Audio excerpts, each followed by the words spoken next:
Baik, assalamualaikum warahmatullahi wabarakatuh.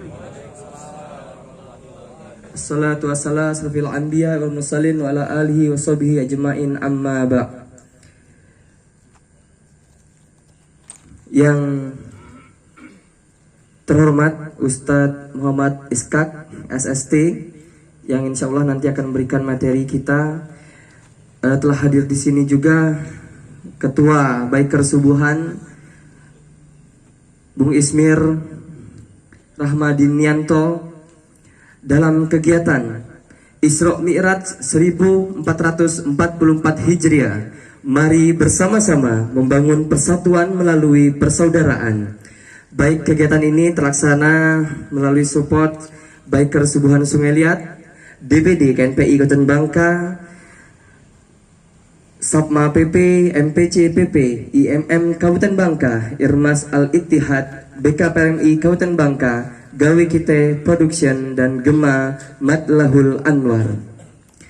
Pertama-tama marilah kita mengucapkan puji dan syukur sekalian Allah Subhanahu wa Ta'ala, karena berkat rahmat dan karunia-Nya lah kita masih diberikan kesempatan untuk berkumpul di acara yang luar biasa ini, di kegiatan talk show kita ya, dalam rangka memperingati Isra Mi'raj 1444 Hijriah. Diberikan nikmat yang tiada tara, nikmat keimanan, nikmat Islam yang luar biasa. Tentunya juga sholawat beriring salam tak henti-hentinya kita haturkan kepada junjungan kita Nabi besar Muhammad sallallahu alaihi wasallam. Tidak berpanjang lebar, selanjutnya kita dengarkan sambutan Ketua Biker Subuhan kepada Bung Ismir Rahmadinianto, dipersilakan.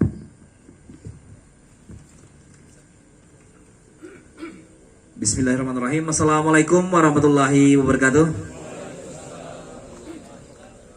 Selamat malam dan salam sejahtera bagi kita semua.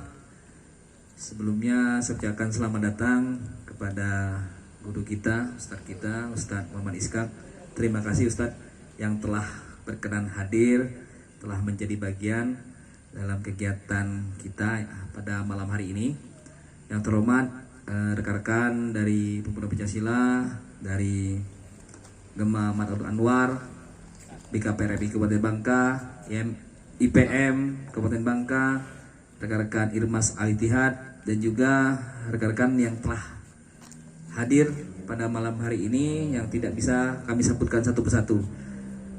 Dan kami terima kasih kepada Bang Ari dan keluarga yang telah memberikan kesempatan untuk kita melaksanakan kegiatan podcast kelima, yang mana insya Allah nanti sudah ditentukan temanya. Mudah-mudahan nanti kawan-kawan dapat mendapatkan pencerahan serta bisa kita saling diskusi dengan guru-guru kita. Hadir di tengah-tengah kita juga yang terhormat Ustadz Aziz ya. Terima kasih Pak Ustadz telah berkenan hadir dalam acara kita. Sebelumnya kita ucapkan puji dan juga syukur kehadiran Allah Subhanahu wa Ta'ala, karena berkat rahmat dan izinnya lah kita bisa hadir dalam keadaan sehat walafiat, diberikan kesempatan dan juga waktu yang luas. Karena banyak teman-teman kita yang pengen juga hadir, tidak bisa hadir pada malam hari ini. Dan alhamdulillah ini ada streaming juga dari rekan-rekan Gawe Kite Production. Jadi bukan berarti yang di sini hadir, yang kawan-kawan tidak bisa hadir itu tidak bisa untuk mendengar hasil majelis kita malam hari ini. Tapi mereka juga walaupun secara fisik tidak hadir di tengah-tengah kita, bisa mendengar dan juga menyimak hasil pembahasan kita pada malam hari ini. Singkat cerita, pelaksanaan kegiatan ini kita harapkan banyak sekali ya dinamika yang ada di lapangan ataupun di masyarakat. Sering orang mengatakan saya benar, antum salah, dan lain sebagainya. Nah ini yang bikin kita terpecah belah. Harapan kita nanti Ustadz Iskak dapat memberikan pencerahan bagi kita, supaya bisa membuka mata hati kita untuk bisa lebih menghargai perbedaan ya. Kita menyatu bukan karena suatu persamaan, tapi saling menghargai perbedaan. Apalagi dalam negara kita ini Bhinneka Tunggal Ika, berbeda-beda tapi tetap satu ya, itu juga. Nah maka dari itu, yuk rekan-rekan kita yang hadir pada malam hari ini untuk bisa sebagai agen perubahan, memberikan kontribusi positif bagi masyarakat dan juga lingkungan kita. Mungkin itu saja sambutan dari saya. Saya ucapkan terima kasih kepada seluruh pihak yang telah hadir, yang telah membantu suksesi dari kegiatan kita pada malam hari ini. Billahi taufiq wal hidayah. Wassalamualaikum warahmatullahi wabarakatuh. Waalaikumsalam warahmatullahi wabarakatuh. Telah kita dengarkan tadi sambutan dari Ketua Biker Subuhan, Bung Ismir Ramadinianto. Ya, kebetulan di tengah-tengah kita juga hadir Ustadz Aziz Muhammad. Pada Ustadz Aziz, tafadhol Ustadz untuk bergabung ke depan kita. Ya, jadi ini narasumber kejutan kita ya sebenarnya ya, selain dari Ustadz Iskak yang telah hadir di sini. Insya Allah malam hari ini kita akan berbicara yang adem-adem tentunya Ustadz ya. Kita akan berbicara tentang persatuan, kita akan berbicara tentang persaudaraan, bagaimana menjaga itu, mengambil dari momentum Isra Mi'raj 1444 Hijriah ini. Mungkin langsung saja di samping saya sudah ada Ustadz Muhammad Iskak dan Ustadz Aziz Muhammad. Apa kabar nih Ustadz?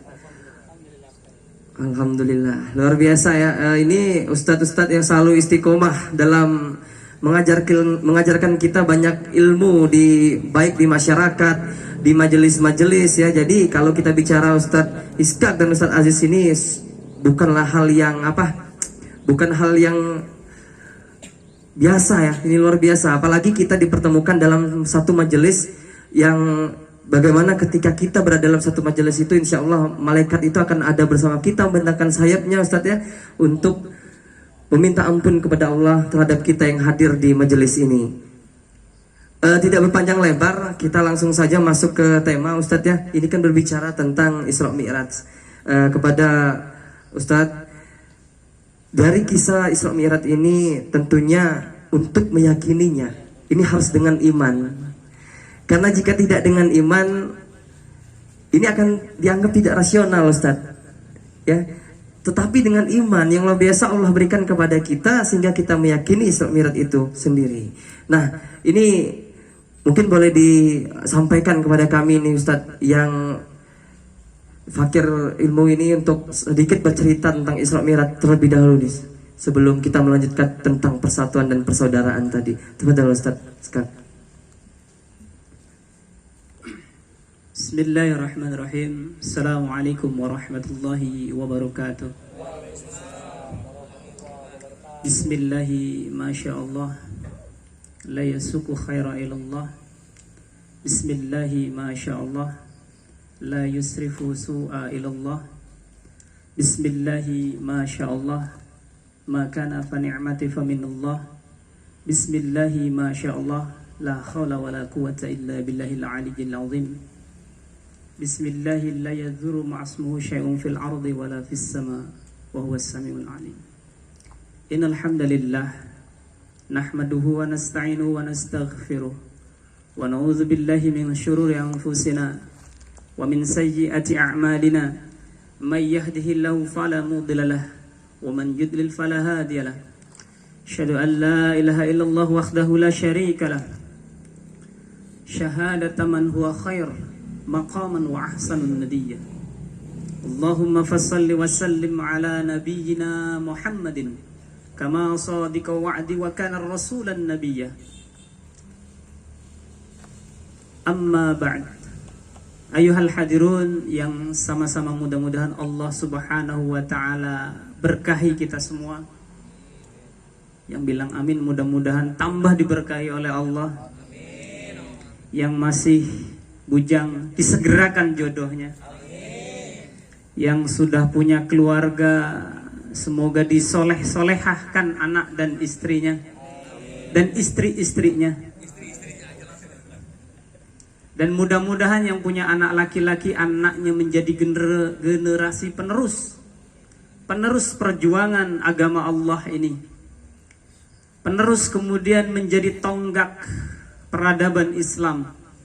Penerus menjadi qawam, bukan hanya qawam munisa di dalam keluarga, tetapi mudah-mudahan menjadi qawam bagi seluruh umat dan menguasai peradaban, insyaallah. Amin. Karenanya baginda Nabi sallallahu alaihi wasallam, pertama-tama ana mengingatkan diri ana pribadi, senantiasa kita meningkatkan ketakwaan kita kepada Allah Subhanahu wa taala. Takwa yang betul-betul takwa. Taat setaat-taatnya tanpa tapi. Ada orang taat tapi pakai tapi, Pak. Ada orang bertakwa tapi pakai tapi. Apa tapinya? Tapinya kalau kira-kira sulit dia pakai tapi. Kalau kira-kira ngeri-ngeri dikit dia pakai tapi. Tetapi demi Allah, orang bertakwa, Imam Ali pernah ditanya oleh salah satu sahabat, "Ya Imam, apa ciri orang bertakwa?" Maka Imam Ali minimal 4, dan yang ingin saya jawab cuma 2, karena kalau 4 nanti sampai besok pagi. Maka kemudian Imam Ali menjawab, "At-taqwa hiya." Yang pertama, takwa itu adalah apa? Al-khauf. Al-khauf birabbil jalil. Dia takut kepada Allah, bukan takut kepada manusia, bukan takut kepada pimpinan kita, bukan takut kepada mandor, bukan takut kepada siapapun, tapi demi Allah takutnya hanya kepada Allah Subhanahu wa taala. Karena ini temanya Isra Mi'raj, maka kemudian bagaimana cermin kita menjadi manusia, dan manusia seutuhnya, manusia yang merdeka, tidak ada satupun yang menginterferensi kita kecuali kemudian Allah Subhanahu wa taala. Itu berarti takwanya benar. Tapi kalau masih ada yang menginterferensi diri kita, maka kemudian kita belum merdeka. Maka kemudian Allah pun bisa menjadi nomor 2. Kalau kemudian apa yang menjadi interferensi diri kita menguasai diri kita, apalagi misalkan pimpinan. Karenanya Allah Subhanahu wa taala memberikan rasa khauf di dalam kolbu manusia itu bukan kemudian tanpa sebab dan tanpa alasan. Ada orang yang khaufnya dicabut dari kolbu manusia oleh Allah Subhanahu wa taala. Orang yang kemudian saat ini mungkin lagi bermaksiat, itulah khauf dicabut oleh Allah Subhanahu wa taala. Kalau orang sudah diberikan rasa khauf di dalam kolbunya, maka demi Allah, Allah pun tiupkan rasa roja di dalam kolbunya. Maka peristiwa yang kemudian sangat besar, yang kemudian tercatat di dalam kalamnya Allah Subhanahu wa taala, yang sama-sama kita hafal mungkin ayatnya.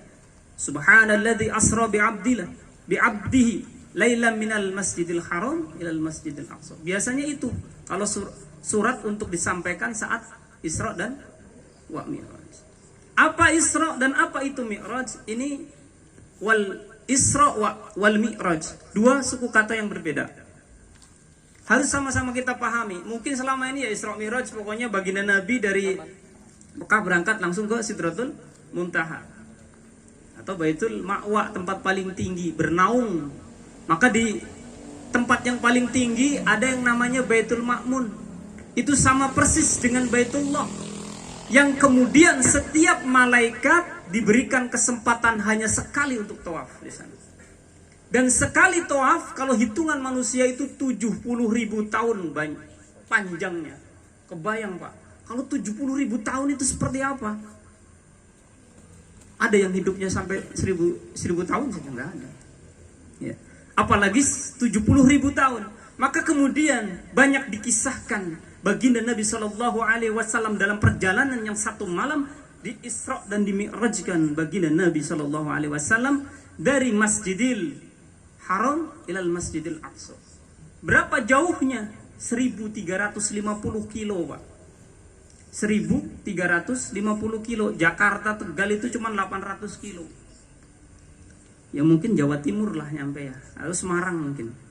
Ya jauhnya seperti itu. Nah, baginda Nabi Shallallahu Alaihi Wasallam tidak serta merta dari Masjidil Haram lalu langsung ke Masjidil Aqsa, yang seperti kita pahami. Ternyata tidak. Tetapi baginda Nabi Shallallahu Alaihi Wasallam kemudian diantar oleh malaikat kemana dulu? Baginda Nabi Shallallahu Alaihi Wasallam diantar oleh malaikat. Yang pertama kemudian beliau ke Madinah. Maka terbukti Madinah tempat di mana baginda Nabi pertama kali hijrah dan menegakkan agama Allah di sana. Sebagai intilak al-da'wah lil Islam. Kemana? Lil alam. Di mana pertama kali ditegakkan daulah Islam? Di Madinah. Di saat kemudian Madinah saat itu kemudian sering terjadi perang. Saat apa? Saat musim haji. Kemudian baginda Nabi SAW nusroh. Kepada siapa? Kepada kabilah-kabilah untuk meminta nusrohnya. Maka ada suku yang sering berperang namanya Aus dan Khazraj. Untuk kemudian memberikan segala-galanya kepada baginda Nabi SAW sebelum hijrah. Maka terbukti setelah kemudian sampai ke Madinah, baginda Nabi SAW melaksanakan sholat 2 rakaat di sana. Dengan siapa? Dengan para nabi, dengan izin Allah dari Adam sampai kemudian Isa dibangkitkan oleh Allah Subhanahu wa taala. Maka kemudian bangkit dan sholat 2 rakaat di sana. Setelah kemudian dari Madinah, lalu baginda Nabi SAW diajak oleh malaikat kemana? Ke Bukit Tursina. Di mana di Bukit Tursina itu adalah tempat wahyu pertama kali diturunkan untuk Nabi Musa. Maka baginda Nabi SAW di sana mendirikan sholat 2 rakaat. Siapa makmumnya? Para nabi. Ini isyarat-isyarat bahwa tonggak kepemimpinan umat akan diberikan kepada baginda Nabi sampai kelak kiamat. Tidak akan ada nabi lagi. Cukup kita percaya itu saja. Maka kalau ada orang ngomong ngaku jadi nabi, udah nggak perlu percaya. Ngapain ngaku nabi, sekalian aja ngaku Tuhan. Ya, tanggung kalau cuma ngaku nabi. Maka Mirza Ghulam Ahmad, kenal dengan Mirza Ghulam Ahmad? Itu dia ngaku nabi. Bahkan di surat Al-Qadr itu dilecehkan. Inna anzalna laila qadian. Jadi Al-Quran itu turun di Qadian. Qadian itu di bagian India dan turunnya di sana katanya Al-Quran. Bahkan di surat kemudian Al-Imran dikatakan bahwa Allah dengan Mirza Ghulam Ahmad itu lempar-lemparan sendal. Ini kan kebangetan, Pak. Ya. Masya Allah. Sampai seperti itu. Lalu kemudian dari Bukit Tursina baginda Nabi SAW pindah, diterbangkan oleh malaikat. Kemana? Ke Yerusalem, Bethlehem. Ya. Di mana tempatnya, tempat lahirnya Nabi Isa. Lalu kemudian ke Masjidil Aqsa. Di sanalah kemudian mi'rajnya baginda Nabi SAW. Ini cerita singkat saja. Nanti kalau ceritanya ini panjang, karena ada cerita yang kemudian menjadi urgensi untuk kita semua, dan kita semua harus paham dengan urgensi ini. Kenapa kemudian umat susah menyatu kolbunya di antara kita, susah menyatu pemikirannya di antara kita? Karena ada racun yang kemudian mengotori kolbu, ada penyakit virus yang kemudian mengotori akal kita hingga kita kemudian bercerai-berai. Lalu kemudian baginda Nabi SAW diangkat dan diajak oleh malaikat Mi'raj. Masalah Mi'raj bentuknya seperti apa? Apakah dia tangga ataukah dia kilat? Tetapi yang lebih roji sepertinya tangga. Ya. Jadi tangga di mana naik turunnya malaikat itu Mi'raj namanya. Maka ada surat yang namanya Al-Ma'arij. Tempat-tempat naik para malaikat. Maka baginda Nabi SAW berhenti di langit yang pertama. Maka baginda Nabi SAW disambut oleh Adam. Siapa Adam? Adam adalah manusia yang kemudian diturunkan ke bumi yang pertama kali. Itu Adam. Lalu kemudian baginda Nabi SAW sempat berbincang-bincang dengan Adam sebentar. Maka kemudian dinaikkan lagi ke langit yang kedua. Di langit kedua, baginda Nabi SAW ketemu dengan Nabi Idris. Lalu kemudian berbincang-bincang dengan Nabi Idris. Sebentar, lalu kemudian baginda Nabi naik ke langit ketiga, ketemu dengan Nabi Yusuf. Lalu kemudian keempat, baginda Nabi ketemu dengan Nabi Ibrahim. Lalu kemudian terus sampai kemudian yang terakhir ketemu dengan Nabi Musa. Baginda Nabi ketemu dengan Nabi Musa. Di langit ketujuh, maka kemudian baginda Nabi melihat pemandangan yang begitu indah, begitu mempesona. Maka baginda menoleh dan bertanya, apakah itu gerangan? Itu Baitul Ma'wa, ditanyakan oleh baginda Nabi. Maka malaikat menjawab, itu adalah Baitul Ma'wa, yang sama Dan menurut para ulama itu garis vertikalnya sama dengan Baitullah dengan Baitul Ma'wa itu garis lurus. Sama lurusnya. Maka ada rumah Allah di dunia dan di sana pun di langit ketujuh ada yang namanya Baitul Ma'wa. Disitulah kemudian tawafnya malaikat sekali di dalam perjalanannya. Malaikat diberikan kesempatan sekali. Dan lamanya tadi sudah diceritakan 70.000 tahun. Masya Allah. Maka kemudian baginda Nabi Shallallahu Alaihi Wasallam dipertemukan, didekatkan oleh Allah Subhanahu Wa Taala. Maka baginda Nabi mengucapkan salam kepada Allah. At-tahiyyatul mubarakatus salawatut thayyibatulillah. Itu salam baginda Nabi kepada Allah Subhanahu Wa Taala. Maka Allah pun jawab, Assalamu alayka ayyuhan nabi wa rahmatullah. Baginda Nabi bukan orang yang egois, bukan orang yang kemudian gila pangkat dengan kenabiannya. Maka kemudian baginda Nabi pun menjawab kembali, Assalamu alayna wa ala ibadillahi salihin. Dia tidak mau sendirian dipuji oleh Allah, maka kemudian orang yang soleh pun dipuji oleh baginda Nabi Sallallahu Alaihi Wasallam. Malaikat saat itu mendengar percakapan antara Allah dengan baginda Nabi. Lalu malaikat pun menjawab, Ashhadu an la ilaha illallah wa ashhadu anna Muhammadar Rasulullah. Maka itu menjadi rukun di dalam sholat. Kalau tidak dibaca itu batal sholatnya. Itu menjadi rukun percakapan antara baginda Nabi dengan Allah Subhanahu Wa Ta'ala. Ini setitik kemudian peristiwa Isra dan Mi'raj. Lalu bagaimana implementasi di dunia setelah kemudian kembali dari Isra wal Mi'raj? Kan yang diinginkan itu. Kenapa? Karena sosial. Karena Isra dan Mi'raj menjadi keimanan umat Islam. Kita yakin, insya Allah kemudian Allah meyakinkan kita. Kalau kemudian antum berpikir terkait dengan bagaimana buruk, bagaimana kemudian Mi'raj, gak akan menambah keimanan. Kenapa? Karena bentuknya seperti apapun antum gak akan nambah keimanan.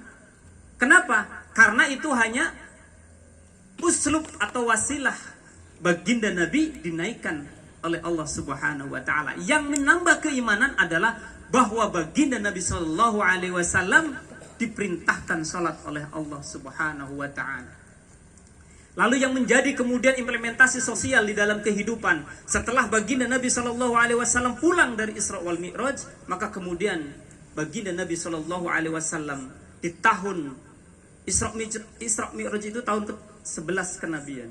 Setelah apa? Setelah diboikot selama 3 tahun baginda Nabi Shallallahu Alaihi Wasallam dalam keadaan lapar, dalam keadaan kemiskinan, dalam keadaan kemudian segala kekurangan, bahkan daun-daun pun dimakan. Maka kemudian Khadijah, kekasih baginda Nabi Shallallahu Alaihi Wasallam itu mulai sakit-sakitan di situ. Kenapa? Karena tidak ada apa yang dimakan. Saat itu dia lagi menyusui anaknya, sampai kemudian susunya itu keluarnya apa? Darah. Karena saking menderitanya baginda Nabi. Bahkan untuk bertemu sanak keluarga tidak bisa ketemu. Kenapa? Karena diboikot oleh orang kafir Quraisy. Maka baginda Nabi begitu sedih. Setelah kemudian itu terjadi, maka kemudian Khadijah tidak lama meninggal.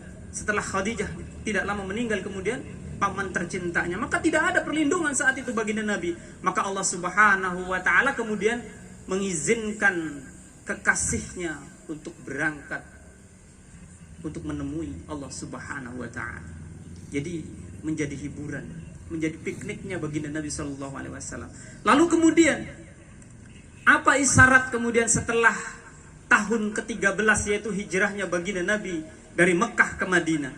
Maka kemudian di tahun ke-12 Hijriah, saat haji, musim haji datang, maka kemudian baginda Nabi mendatangi suku-suku yang saat itu berhaji. Maka datanglah 2 suku yang sering berperang, namanya suku Aus dan Khazraj, untuk kemudian minta perlindungan baginda Nabi kepada mereka. Maka inilah terjadi bagaimana kemudian mempersaudarakan antara suku Aus dan Khazraj yang tadinya hanya sering perang. Ya. Maka diceritakan di dalam surat Al-Imran ayat 103 bagaimana kemudian Allah Subhanahu wa taala kemudian menjadikan kita itu tidak boleh bercerai-berai. Wa'tasimu bihablillah jami'a wala tafarraqu. Nah, itu salah satu kemudian bagaimana ayat itu turun. Allah yang kemudian mempersatukan mereka, maka kemudian Allah berpesan kepada kita untuk senantiasa kemudian berpegang teguh kepada tali Allah Subhanahu wa taala. Tidak boleh. Bahkan kata para ulama kelak di akhir zaman, kalau engkau sanggup kemudian memegang bara api, kalau kemudian keimanan itu akan lepas, maka gigitlah dengan gigi geraham. Ya, dengan gigi geraham, Pak, bukan dengan gigi apa namanya itu? Seri. Nah, kalau gigi seri itu copot, tapi kalau dengan gigi geraham sekuat kita untuk memegang agama Allah ini. Mudah-mudahan itu yang sedikit ingin disampaikan. Lalu kemudian baginda Nabi SAW di tahun ke-13 dia berhijrah dari Mekah ke Madinah.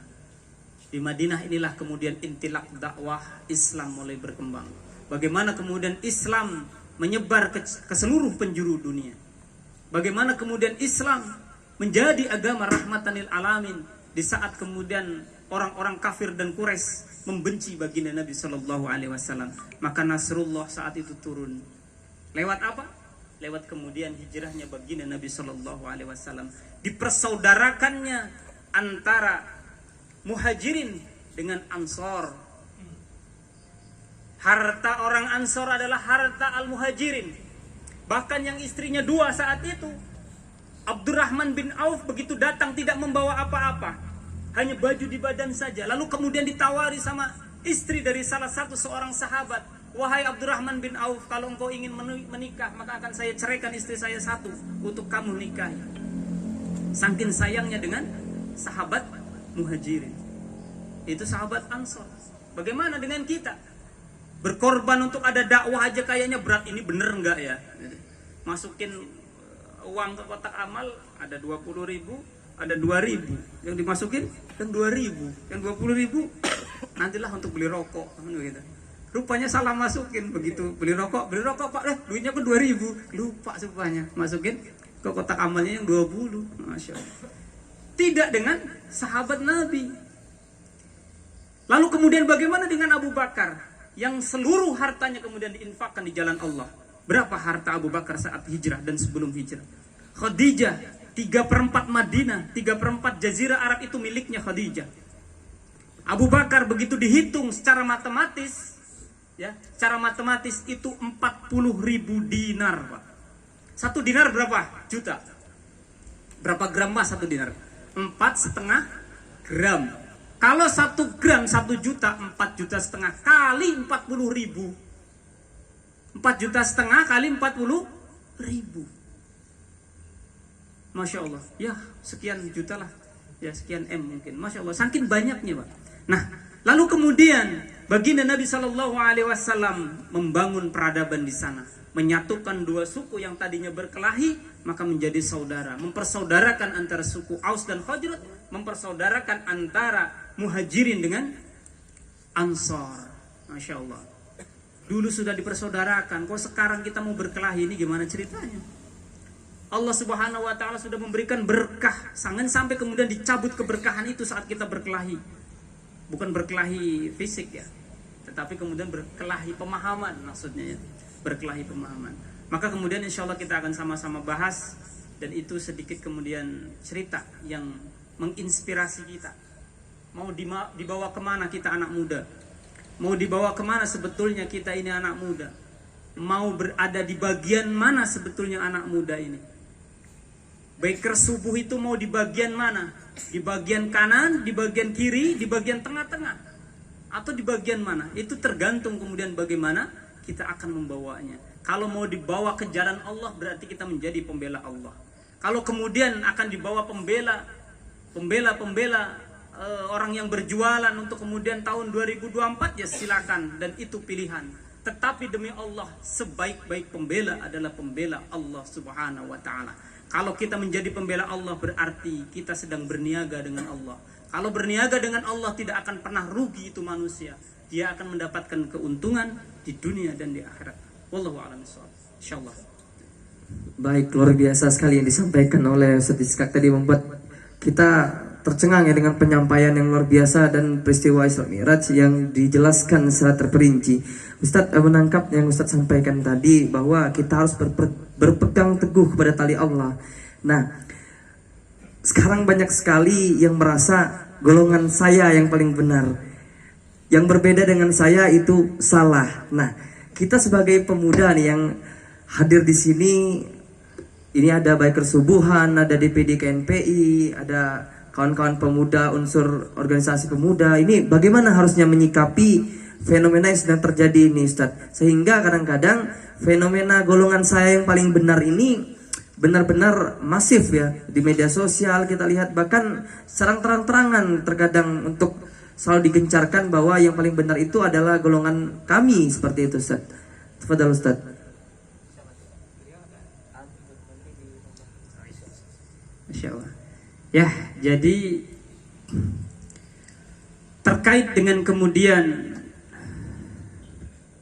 judul besarnya persatuan dalam ukhuwah, maka kemudian kita bisa ambil ada dua yang kemudian di dalam mempersatukan saudara dan di dalam kemudian ukhuwah. Yang pertama adalah bagaimana kemudian kita membangun persaudaraan kembali, ya, membangun persaudaraan kembali sesama muslim, ya. Ini yang berat sebetulnya. Yang berat itu bukan kita mempersatukan kita dengan orang di luar kita. Yang berat itu mempersatukan umat muslim itu sendiri dengan umat muslim. Kenapa berat? Karena mereka sudah memiliki pola sendiri, kita memiliki pola sendiri. Maka kemudian Allah Subhanahu wa taala berfirman,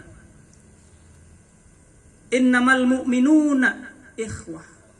Ya, bahwa kita itu sesungguhnya bersaudara. Kalau Allah sudah mengatakan bahwa kita sesungguhnya bersaudara, jangan kemudian firqah, harokah, kelompok, golongan itu menjadi penyekat persaudaraan. Maka kemudian tugas kita ini, boleh dikatakan kemudian misalkan KNPI memiliki visi dan misi, tetapi visi dan misi KNPI tentunya ingin menyatukan anak-anak muda. Bagaimana kemudian kawan-kawan Bang Ismir dan rekan-rekan semua ingin menyatukan kawan-kawan Bikers Subuh yang dari berbagai golongan, dari berbagai kalangan masyarakat. Itu penting. Kenapa? Karena inilah visi untuk kemudian menyatukan yang pertama, bagian kecil untuk menyatukan umat yang saat ini justru terpecah belah. Yang saat ini justru kolbu di antara umat Islam itu tidak menyatu. Yang justru saat ini kolbunya terpecah belah, bahkan kemudian saling curiga. Melihat sedikit berbeda curiga, wah ini aliran baru. Melihat lagi sedikit curiga lagi. Nah ini kan menjadi masalah. Maka kemudian sesungguhnya kalau kita sama-sama renungi ayat tadi, innamal mu'minuna ikhwah, itu mendalam sekali. Kenapa? Karena ini pesan dari Allah Subhanahu wa taala. Ya, ini pesan dari Allah Subhanahu wa taala untuk kita sesama muslim itu bersaudara. Tidak ada kecuali di ayat itu. Tidak ada kecuali. Kecualinya adalah orang-orang muslim itu bersaudara. Maka baginda Nabi Shallallahu alaihi wasallam berpesan kepada kita. Karena sangkinnya penting persaudaraan itu kepada kita semua antar sesama muslim, maka kemudian baginda Nabi Shallallahu alaihi wasallam bersabda. Beliau pesan kepada kita bahwa kelak sab'atun yudilluhumullahu fidillah. Apa itu? Ada 7 golongan yang kemudian akan dinaungi oleh Allah. Yaumala, di mana pada hari itu dilla ila dillu, bahwa di mana pada hari itu tidak ada naungan kecuali naungan Allah Subhanahu wa taala. Nah, kita masuk ke golongan mana yang akan diberikan naungan? Sebelumnya naungan itu apa sih? Naungan itu adalah sesuatu yang kemudian melindungi kita. Coba antum semua pas lagi musim kemarau jalan-jalan ke tengah lapangan, nggak ada pohon satupun. Apa yang dicari? Perlindungan. Untuk kemudian bernaunglah kita. Nggak usahlah kemudian keluar rumah ke tengah-tengah lapangan. Di musim kemarau, di tengah-tengah panasnya matahari, antum di dalam rumah, macam mana rasa? Panasnya luar biasa. Maka yang akan kita cari apa? Penyejuk. entah kipas angin, entah hidupin AC, kalau nggak ada AC buka kulkas. Biar apa? Biar dingin, biar sejuk suasananya. Maka itu yang kita inginkan. Maka saat kemudian kelak di hari kiamat tidak ada naungan kecuali kemudian Allah akan memberikan naungan. Yang pertama adalah apa itu 7 golongan? Yang pertama adalah imamu adil. Imam yang adil. Imam yang adil. Jadi kalau menjadi imam, imam dimaksud di sini adalah pemimpin dari kelompok, pemimpin dari sebuah institusi, pemimpin dari sebuah negara. Nah itu imam. Bukan Pak Imam sholat di depan kita, bukan. Bagaimana dia bisa adil? Bisa adil. Maka kalau sholat, adilnya imam itu memahami makmum. Jangan panjang-panjang, Pak. Ya. Karena dalilnya yang ditegur itu yang panjang-panjang imam. Kalau pendek nggak apa-apa, nggak ditegur. Pendek juga nggak apa-apa. Nah karenanya kemudian yang pertama adalah imamu adil. Wasyabab, dan syabab, pemuda. Pemuda yang apa? Nas'a fi ibadillahi azza wa jalla, yaitu pemuda yang senantiasa beribadah kepada Allah azza wa jalla. Jadi pemuda, ini pemuda nih janjinya, pemuda yang beribadah. Pemuda itu umur berapa sampai umur berapa, kan begitu. Nanti saya disangkanya orang tua, beliau sangkanya orang tua. Bukan. Pemuda itu ada antaranya. Baginda Nabi diangkat menjadi Rasul itu umur berapa? Berapa? 40. Berarti mudanya baginda Nabi. Nah itu ukurannya. Jadi orang muda itu sampai umur 40-an. Ya 40 lebih dikit gak apa-apa lah. Antum berapa? Nah, masih 30, saya juga masih 30-an. Nah, masih muda, berarti masih disebut ini. Syabab itu artinya pemuda. Ya. Maka kemudian pemuda yang beribadah, yang rajin beribadah karena Allah Ta'ala. Warrajulu qalbuhu mu'allaqa bimasajid. Nah, jadi warrajul, seorang laki-laki. Kalau ini laki-laki, bukan pemuda lagi. Gitu ya. Jadi hebat. Baginda Nabi itu punya hadis itu, punya perkataan itu luar biasa. Untuk sahabat berbeda. Kenapa? Karena kalau tua terus taat itu maklum, wajar. Dan ya wajar kalau udah tua terus taat. Tetapi ini yang disebut pemuda yang taat. Maka yang ketiga adalah rajul, seorang laki-laki yang hatinya terpaut ke masjid. Ya laki-laki itu ya dari umur akhir balik sampai kakek-kakek, itu laki-laki. Itu ya. Jadi jangan jadi alasan, Pak saya udah kakek-kakek enggak boleh ke masjid. Enggak, justru itu yang diperintahkan. Karena rajul itu jama' bagi semua laki-laki, ya. Bagi semua laki-laki. Beda dengan kemudian syabab. Syabab itu khusus untuk pemuda. Meskipun dia laki-laki, tapi kalau tidak muda lagi maka bukan syabab disebutnya. Ya, maka ada yang kenal, ada syabab, ada macam-macamnya. Ya, begitu ya. Maka kemudian panggilan syabab itu panggilan yang familiar. Antum manggil kawan antum, syabab, wahai anak muda. Nah, itu tidak jadi masalah. Ya, itu ya. Warrajul tahabba. Nah, kemudian rajul, laki-laki yang kemudian habba, cinta. Dia mencintai fillah karena Allah. Ya, dia saling mencintai itu karena Allah. Nah, ini yang menjadi poin penting. Maka kemudian laki-laki yang mencintai karena Allah. Ya, mencintai apapun. Ya, entah mencintai sesama kita. Ya, karenanya coba antum nikmatnya kalau kemudian persepsi, pemahaman kita terkait dengan saudara dan tidak ada perbedaan. Begitu ketemu salam, assalamualaikum, lama ada ketemu apa yang terjadi? Berpelukan, masya Allah, nikmatnya Pak. Nikmat gak kira-kira? Kayaknya rindu akhirnya, pengen ketemu si fulan lagi kelak. Nanti dalam waktu lama begitu ketemu salaman, assalamualaikum, ya Allah apa kabar, begitu ya. Langsung pelukan Pak, langsung pelukan. Cium kanan, cium kiri. Saya lama nggak ketemu dengan beliau. Begitu ketemu, masya Allah, nikmat. Padahal tidak satu kelompok, tidak satu kajian, Pak. Tetapi kalau ada rasa habba, cinta kita kepada seorang yang sama-sama muslim, nggak usah pandang itu. Ana barusan kemudian lama tidak ketemu dengan sesepuh Masjid Arido. Udah dari Padang, namanya Udah Doni. Lama nggak ketemu, lama. Ketemu, tapi pas kebetulan Anda jadi imam, beliau di belakang, tidak sempat untuk kemudian bersapa. Begitu tadi ketemu, seperti lama sekali tidak ketemu. Maka begitu ketemu, assalamualaikum Ustaz, pelukan Pak. Nikmatnya luar biasa. Itu saat kita bersalaman dan perpelukan itu dosa saya, doa Ani dengan doa beliau gugur Pak, oleh Allah Subhanahu wa taala. Kenapa? Karena saya ketemu dengan dia bukan saudara sedarah, tetapi begitu ketemu seperti saudara, maka Allah ridhoi itu. Setidaknya itu yang ingin Ana sampaikan, bahwa kemudian dari ayat yang Ana sampaikan bahwa kita itu bersaudara, lalu kemudian dari hadis baginda Nabi Shallallahu Alaihi Wasallam di urutan yang keempat ini, kita adalah kemudian mencintai karena Allah. Mencintai karena Allah itu bukan karena yang lain-lain. Maka insya Allah kita akan perdalam nanti ya, nanti diperdalam. Nanti kalau saya jelaskan terlalu panjang. Tafadhol. Baik, terima kasih.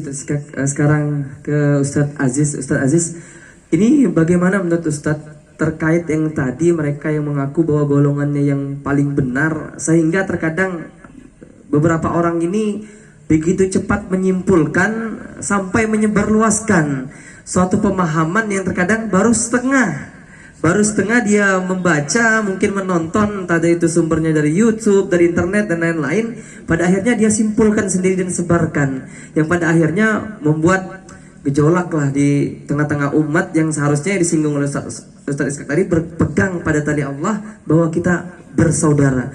Tafadhal Ustaz. Baik, alhamdulillah. Assalamualaikum warahmatullahi wabarakatuh. Saya sedikit melanjutkan ya. Alhamdulillah, tadi sebenarnya sudah dikupas habis oleh Ustadz Iskak. Tadi luar biasa beliau nih, Al-Mukarram ini udah nyampaikan yang luar biasa. Saya menambahkan sedikit pada saudara-saudaraku semua. Sebenarnya sama kalau kita ambil hikmah daripada Isra wa Mi'raj ini, itulah yang kita katakan peristiwa Isra wa Mi'raj ini tidak bisa kita tangkap dengan akal manusia, harus dengan iman. Makanya dengan iman itulah maka kita akan aman. Aman daripada apa? Aman daripada segala-galanya. Karena iman itu menunjukkan ciri-ciri kita orang yang benar. Kalau mau ditangkap dengan akal manusia, mau diulas bagaimanapun Isra wal Mi'raj ini tidak masuk akal. Kalau berbicara akal, tidak akan bisa masuk akal. Kenapa? Karena seperti yang disampaikan oleh Ustadz Iskak tadi, perjalanannya dari Masjidil Haram ke Masjidil Aqsa sudah 1350 kilo. Belum hanya sampai ke ke Palestina, bukan hanya di Palestina saja, tapi sampai ke Baitul Maqdis. Dari Baitul Maqdis take off naik ke langit, bukan hanya 1, 2 sampai langit ke-7. Kita di sini belum ada yang bisa mampu naik langit ke-7 manusia biasanya, kecuali kangen band. Itu lewat lagu-lagu. Ya. Ini bukan hanya langit ke-7. Dari langit ke-7 menuju ke Sidratil Muntaha. Dari Sidratil Muntaha menuju ke Mustawa. Baru ke Sabaha, baru berdialog dengan Allah, turun kembali ke bumi ini. Secara logika memang gak masuk akal, tapi inilah kita berbicara iman. Nah, kalau kita berbicara iman, masuk akal gak? Jangankan ini, kalau Allah mau. Ini kalau secara logika ya Ustaz ya mungkin. Manusia kita lahir itu pasti harus ada bapak, ada ibu. Itu logika akal. Tapi kalau Allah mau, tidak ada yang tidak mungkin. Adam lahir tidak punya bapak, tidak punya ibu. Lahir Adam, Allah mau. Isa lahir tidak ada bapak, hanya ibu, Allah mau. Nah itu kalau kita berbicara iman. Nah kita lanjutkan mungkin seperti yang disampaikan oleh saudara kita Bang Waib. Bagaimana kita menyingkapi persaudaraan sebenarnya. Di sini kita semua seperti dikatakan kita ini para muda semua. Remaja masjid itu juga para muda. Kalau mau muda tidak mau tua, jadi remaja masjid lah. Benar, umur 50 tahun kalau remaja masjid masih muda gitu. Jadi simpel. Jadi dekat dengan masjid, dekat dengan Allah, dekat dengan ibadah, muda kita. Seperti itu. Bagaimana menyikapinya? Ini saya ambil sedikit dalam surat Al-Fat, dijelaskan dalam surat Al-Fat ayat ke-29. Muhammadur Rasulullah walladzina ma'ahu asiddahu 'alal kufar ruhama'u bainahuma. Muhammad Rasulullah sallallahu alaihi wasallam dan seluruh pengikutnya mengaku beragama Islam.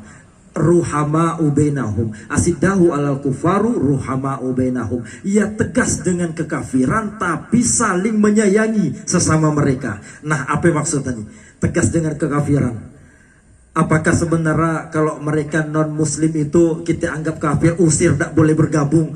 Tidak seperti itu sebenarnya. Mereka biarkan dengan agamanya, itu diayatkan, dilanjutkan, ruhama'u bainahum, saling menyayangi, saling mencintailah sesama kalian. Biarkan mereka dengan kepercayaannya, lakum dinukum waliyadin, tapi kita tegas dengan kekafirannya, tidak mengikuti budaya-budaya mereka. Artinya kita biarkan mereka, kita sayangi mereka, tapi tidak perlu diikutin. Kan seperti itu, sayangi mereka. Dalam kenapa Isra wa Mi'raj ini sebenarnya banyak sekali perjalanan-perjalanan yang istimewa di situ yang diberikan contoh. Kenapa Nabi diperjalankan Isra wa Mi'raj? Kalau secara singkatnya, Nabi betul dikatakan oleh Ustadz tadi, Nabi itu pada itu dalam kedukaan. Beliau berduka ditinggalkan oleh orang yang sangat mencintai Nabi dan sangat dicintai oleh Nabi. Karena dalam kesedihannya dihibur oleh Allah, diangkat untuk jalan-jalan. Kenapa mau jalan jauh? Kalau bahasa kita, kenapa harus ke Baitul Maqdis, buka Palestina dulu, langit ke-1, langit ke-7. Kalau Allah mau kan dari Mekah langsung ke langit, kan simple, tidak banyak makan anggaran, tidak perlu muter-muter. Seperti itu. Bahkan kalau Allah mau, Allah bisa turun. Di ayat itu kan dijelaskan, linuriyahu min ayatina, untuk memperlihatkan sebagian daripada tanda-tanda kebesaran Allah. Apa yang ingin diperlihatkan Allah? Banyak sekali. Salah satunya untuk kita sebenarnya di sini. Bukan hanya untuk Nabi saja. Contoh, Nabi itu sudah sampai ke langit, dimasukkan di tempat yang paling indah, dibawa ke surga loh. Di sini belum ada yang keindahan melebihi daripada surga. Nabi sampai di surga, naik tempat yang paling tinggi, siap turun. Tidak mau berlama-lama di sana. Kenapa? Ingat dengan kita mau turun cepat-cepat ke dunia. Kalau kita naik duduk manis-manis, nggak mau turun. Mana mau turun? Itu Nabi kena sayangnya dengan kita. Jadi itu satu.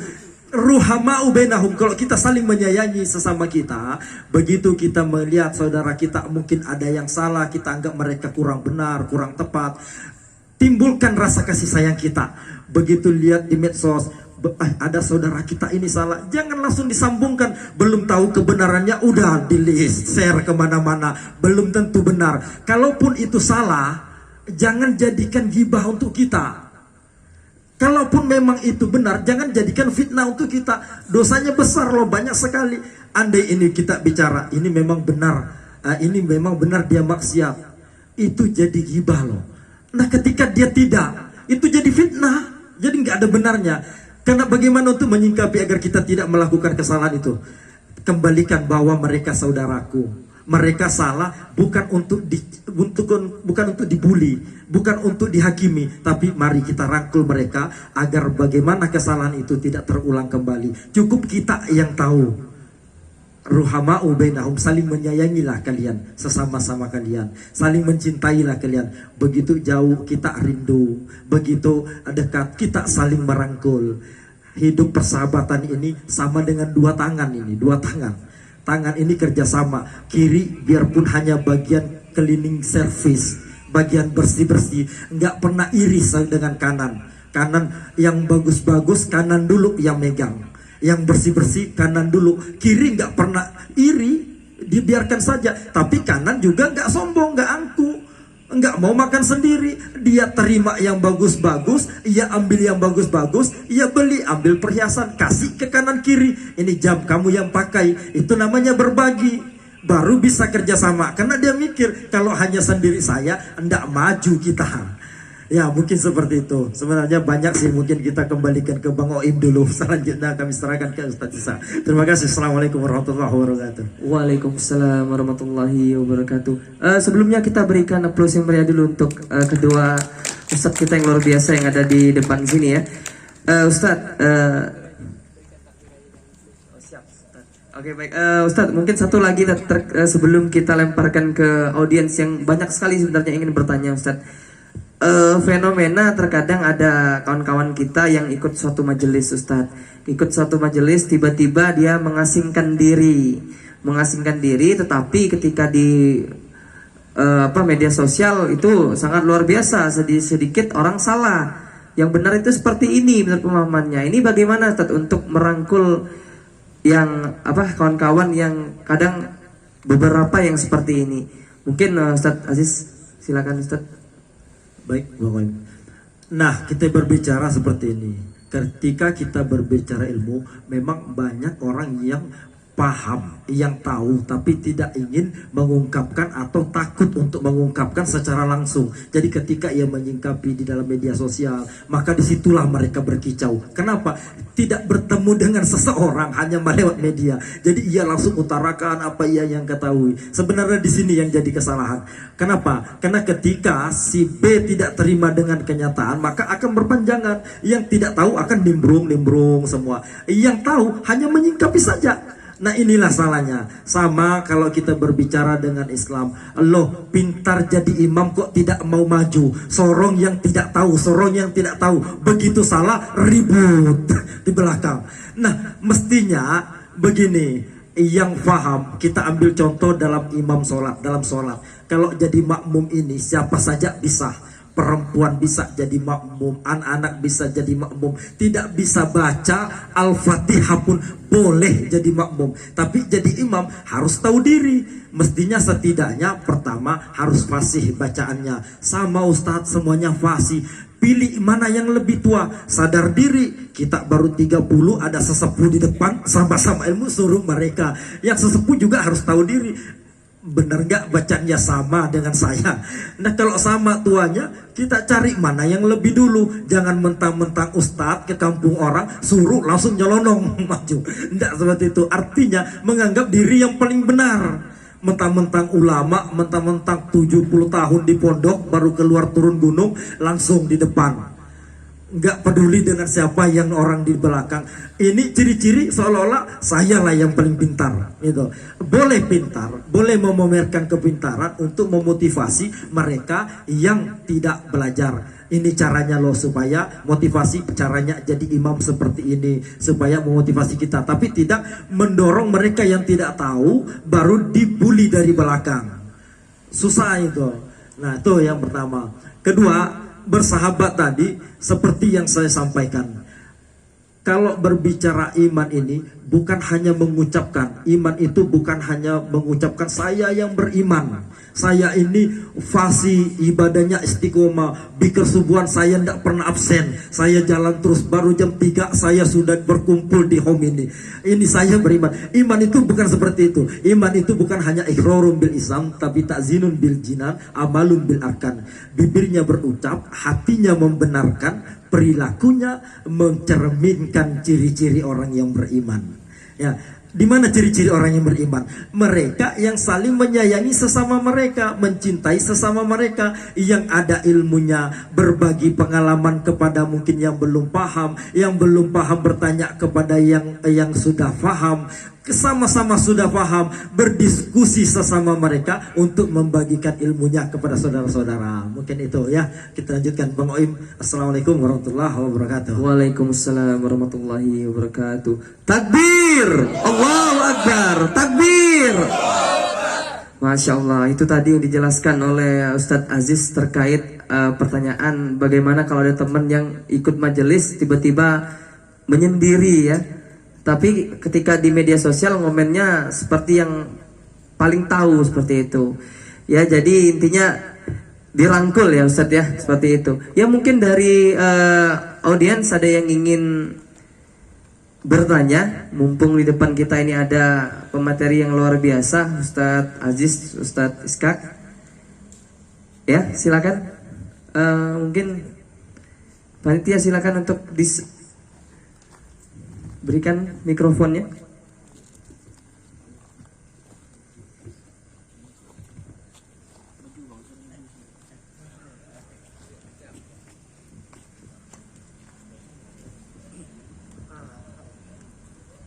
Bismillahirrahmanirrahim. Assalamualaikum warahmatullahi wabarakatuh. Waalaikumsalam warahmatullahi wabarakatuh. Alhamdulillah. Saya anggap alhamdulillah adalah bahasa yang terbaik sebagai ucapan terima kasih kita kepada Allah kembali kepada Allah. Rasa syukur yang tidak bisa-bisa. Maka orang bangga. Tidak bisa-bisa. Alhamdulillah. Sekali lagi, takbir. Allahu Akbar. Takbir. Allahu Akbar. Takbir. Allahu Akbar. Alhamdulillah. Terima kasih Pak Ustadz yang mulia. Guru kami, Ustadz kami. Alhamdulillah.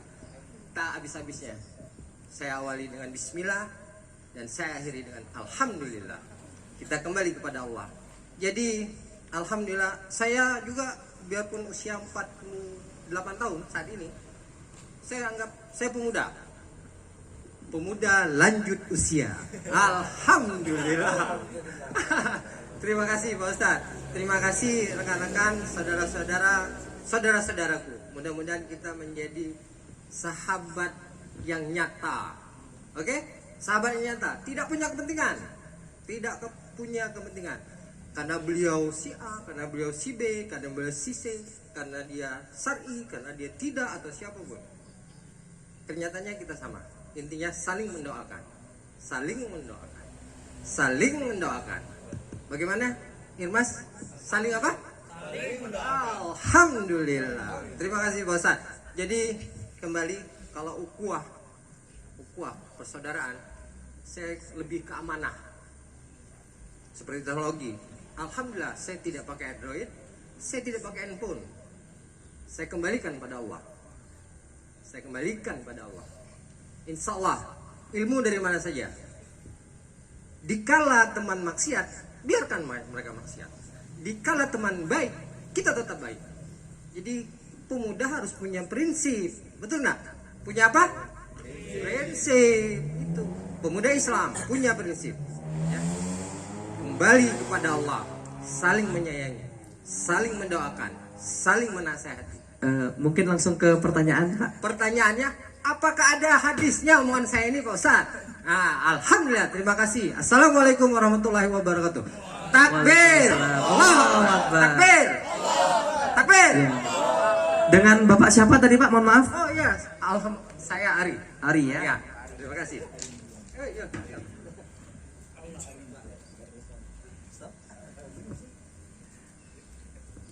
Mungkin ada lagi? Ya, silakan dari adik-adik Irmas kita.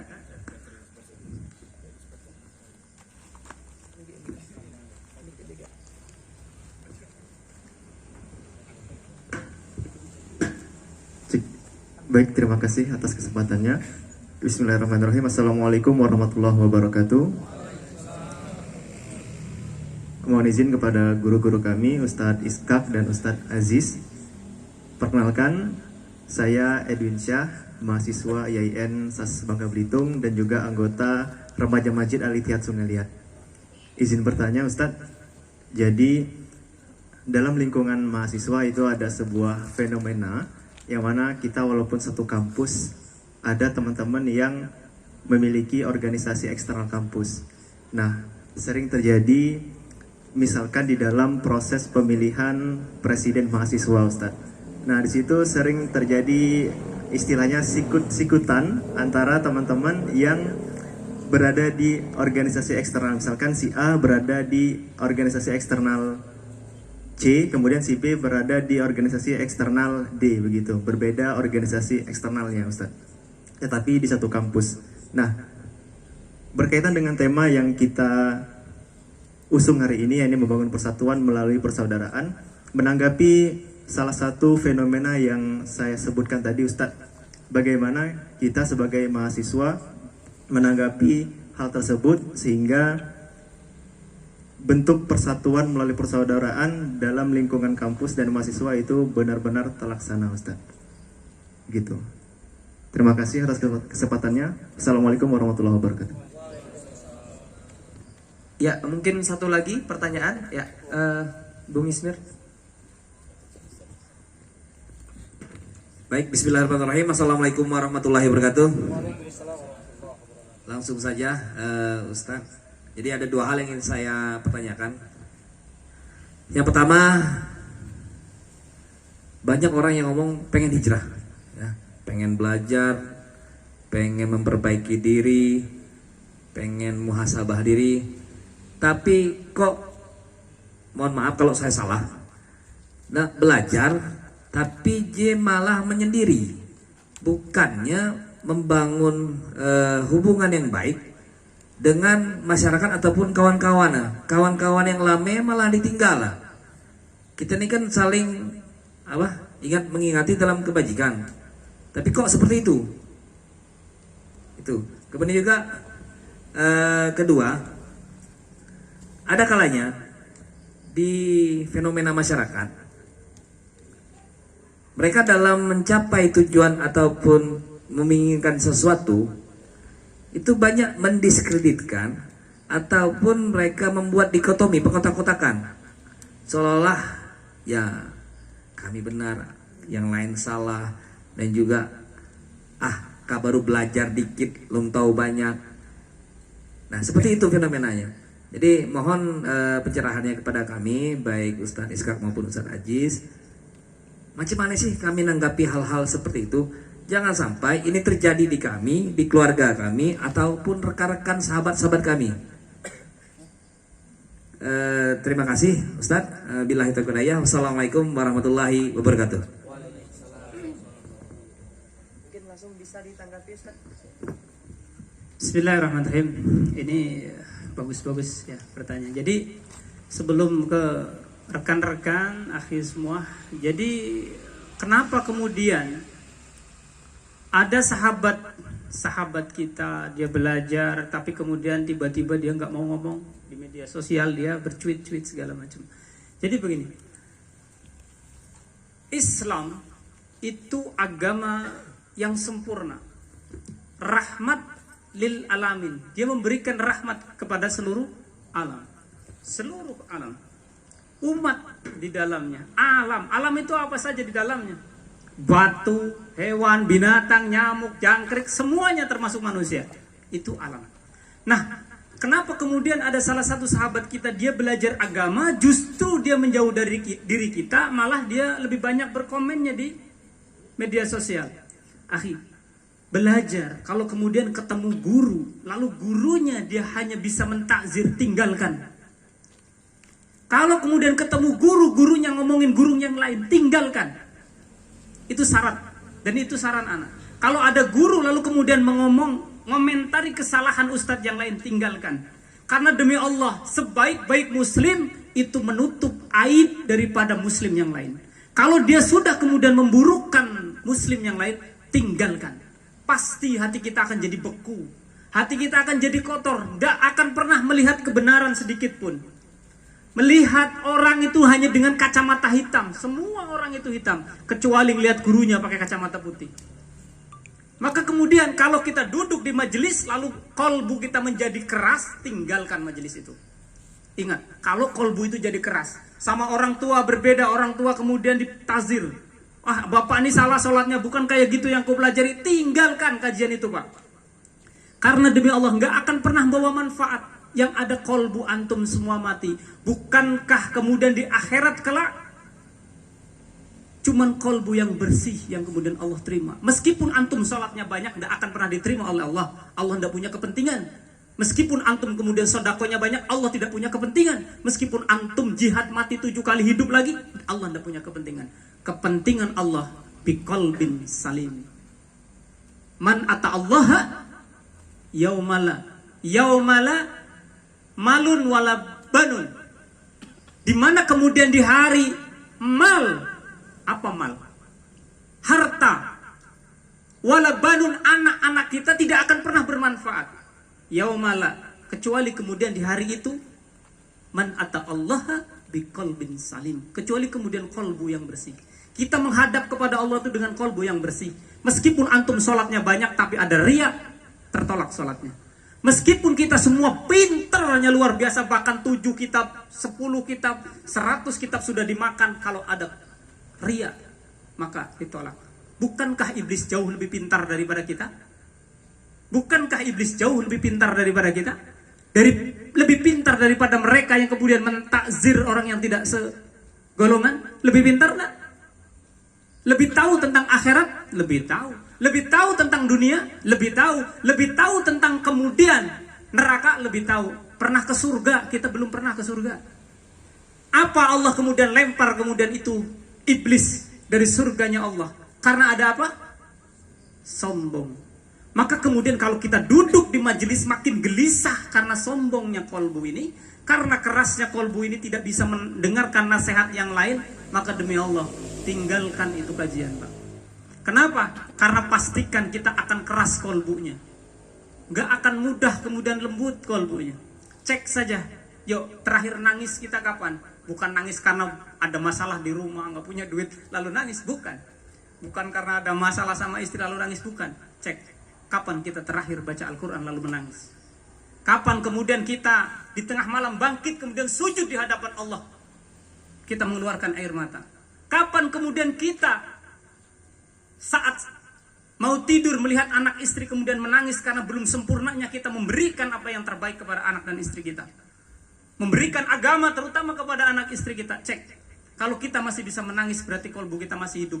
Kalau kita saat itu duduk di majelis itu, maka tinggalkan majelis itu. Cepat bersihkan kolbu itu. Karena kolbu akan menjadi keras kalau apa? Membicarakan aib-aib orang. Kolbu itu akan menjadi tumpul, tidak menjadi peka kalau kajian isinya hanya kemudian mengeraskan kolbu. Si fulan salah, si fulan salah, si fulan salah, seolah-olah kita paling benar. Duduk di antara orang yang paling benar dan duduk di antara orang yang paling salah, maka pastikan sombong di dalam kolbunya. Maka yang terbaik bagi kita yang lagi belajar. Nah, lalu bagaimana sikap kita yang kadang-kadang pusing juga ngelihat orang yang seperti ini? Ya, pening juga kita macanya kadang-kadang. Pak, akhi semua, Allah tidak akan pernah menghisap apa yang mereka lakukan terkait dengan kita. Allah tidak akan pernah menghisap apa yang kita lakukan kemudian. Allah akan menghisap bagaimana baiknya kita kepada mereka. Sikap kita lebih baik daripada mereka. Apa lebih baiknya? Bukan membencinya, tetapi demi Allah doakan dia kalau kita tidak bisa kemudian mengajak diskusi. Itu selemah-lemahnya iman. Kalau kemudian kita bisa ajak diskusi, datangi rumahnya kalau itu kita kenal, ayolah kita diskusi, kita ngobrol, ayolah kita seperti dulu lagi, ngopi sambil ngobrol perkara iman. Kalau dia tidak mau, lalu kemudian demi Allah, ana mencintai antum, katakan seperti itu. Kalau kemudian dia masih benci dengan kita, antum tidak punya hisab lagi di hadapan Allah, yang dihisab perbuatan dia ke kita. Allah akan menghisab perbuatan kita ke dia. Ingat ya, kalau dia benci ke kita, kita jangan benci. Jangan berbalik kemudian kita mentakzirnya, jangan. Kenapa? Karena itu yang Allah nilai. Iblis senang Pak tepok-tepok. Maka kemudian sikap kita, biarkan mereka dengan sikap dia seperti itu, tapi demi Allah, ane cinta dengan engkau. Maka kemudian suatu saat baginda Nabi Shallallahu Alaihi Wasallam, anar rojulu kana indan nabiyya. Jadi saat itu baginda Nabi Shallallahu Alaihi Wasallam duduk di sampingnya ada laki-laki. Ya. Maka kemudian laki-laki itu kemudian kepada baginda Nabi Shallallahu Alaihi Wasallam ada yang lewat. Famara rojulu faqala ya Rasulullah, ya Rasulullah. Maka kemudian laki-laki itu mendekat Rasulullah dan berkata, Inni ahubbi, inni uhibbu hadza. Apa yang dikatakan? Laki-laki itu lewat tapi tidak kenal. Laki-laki kemudian yang dekat dengan Rasul, saat Rasul berduduk dengan laki-laki, ada laki-laki lewat. Maka kemudian laki-laki yang dekat dengan Rasul ngomong kepada baginda Nabi, ya Rasul, inni ahabba hadza. Saya mencintai dia, tidak kenal. Saya mencintai dia, kata sahabat tadi kepada Rasul. Maka apa yang dikatakan Rasul? Maka kemudian katakan bahwa engkau mencintainya, maka sesungguhnya Allah akan ridho kepadamu. Maka kemudian laki-laki itu mendekat dan mengatakan, Inni uhibbuka, saya mencintaimu. Masya Allah, mulia Pak. Kita bisa seperti itu. Orang yang sudah ludah di depan kita, sudah maki-maki kita pereh, ana cinta kepadamu karena Allah. Ayo, sekarang kita begitu. Ada orang kira-kira duduk di samping kita kalau sholat, begitu sholat mau lepas dia mau pergi, tarik tangannya, ahi, ana uhibbuka. Kalau dia tidak tahu, alhamdulillah. Tapi kulah ngomong yang penting kan begitu, iya nggak? Yang penting kulah ngomong ini, aku cinta kepadamu.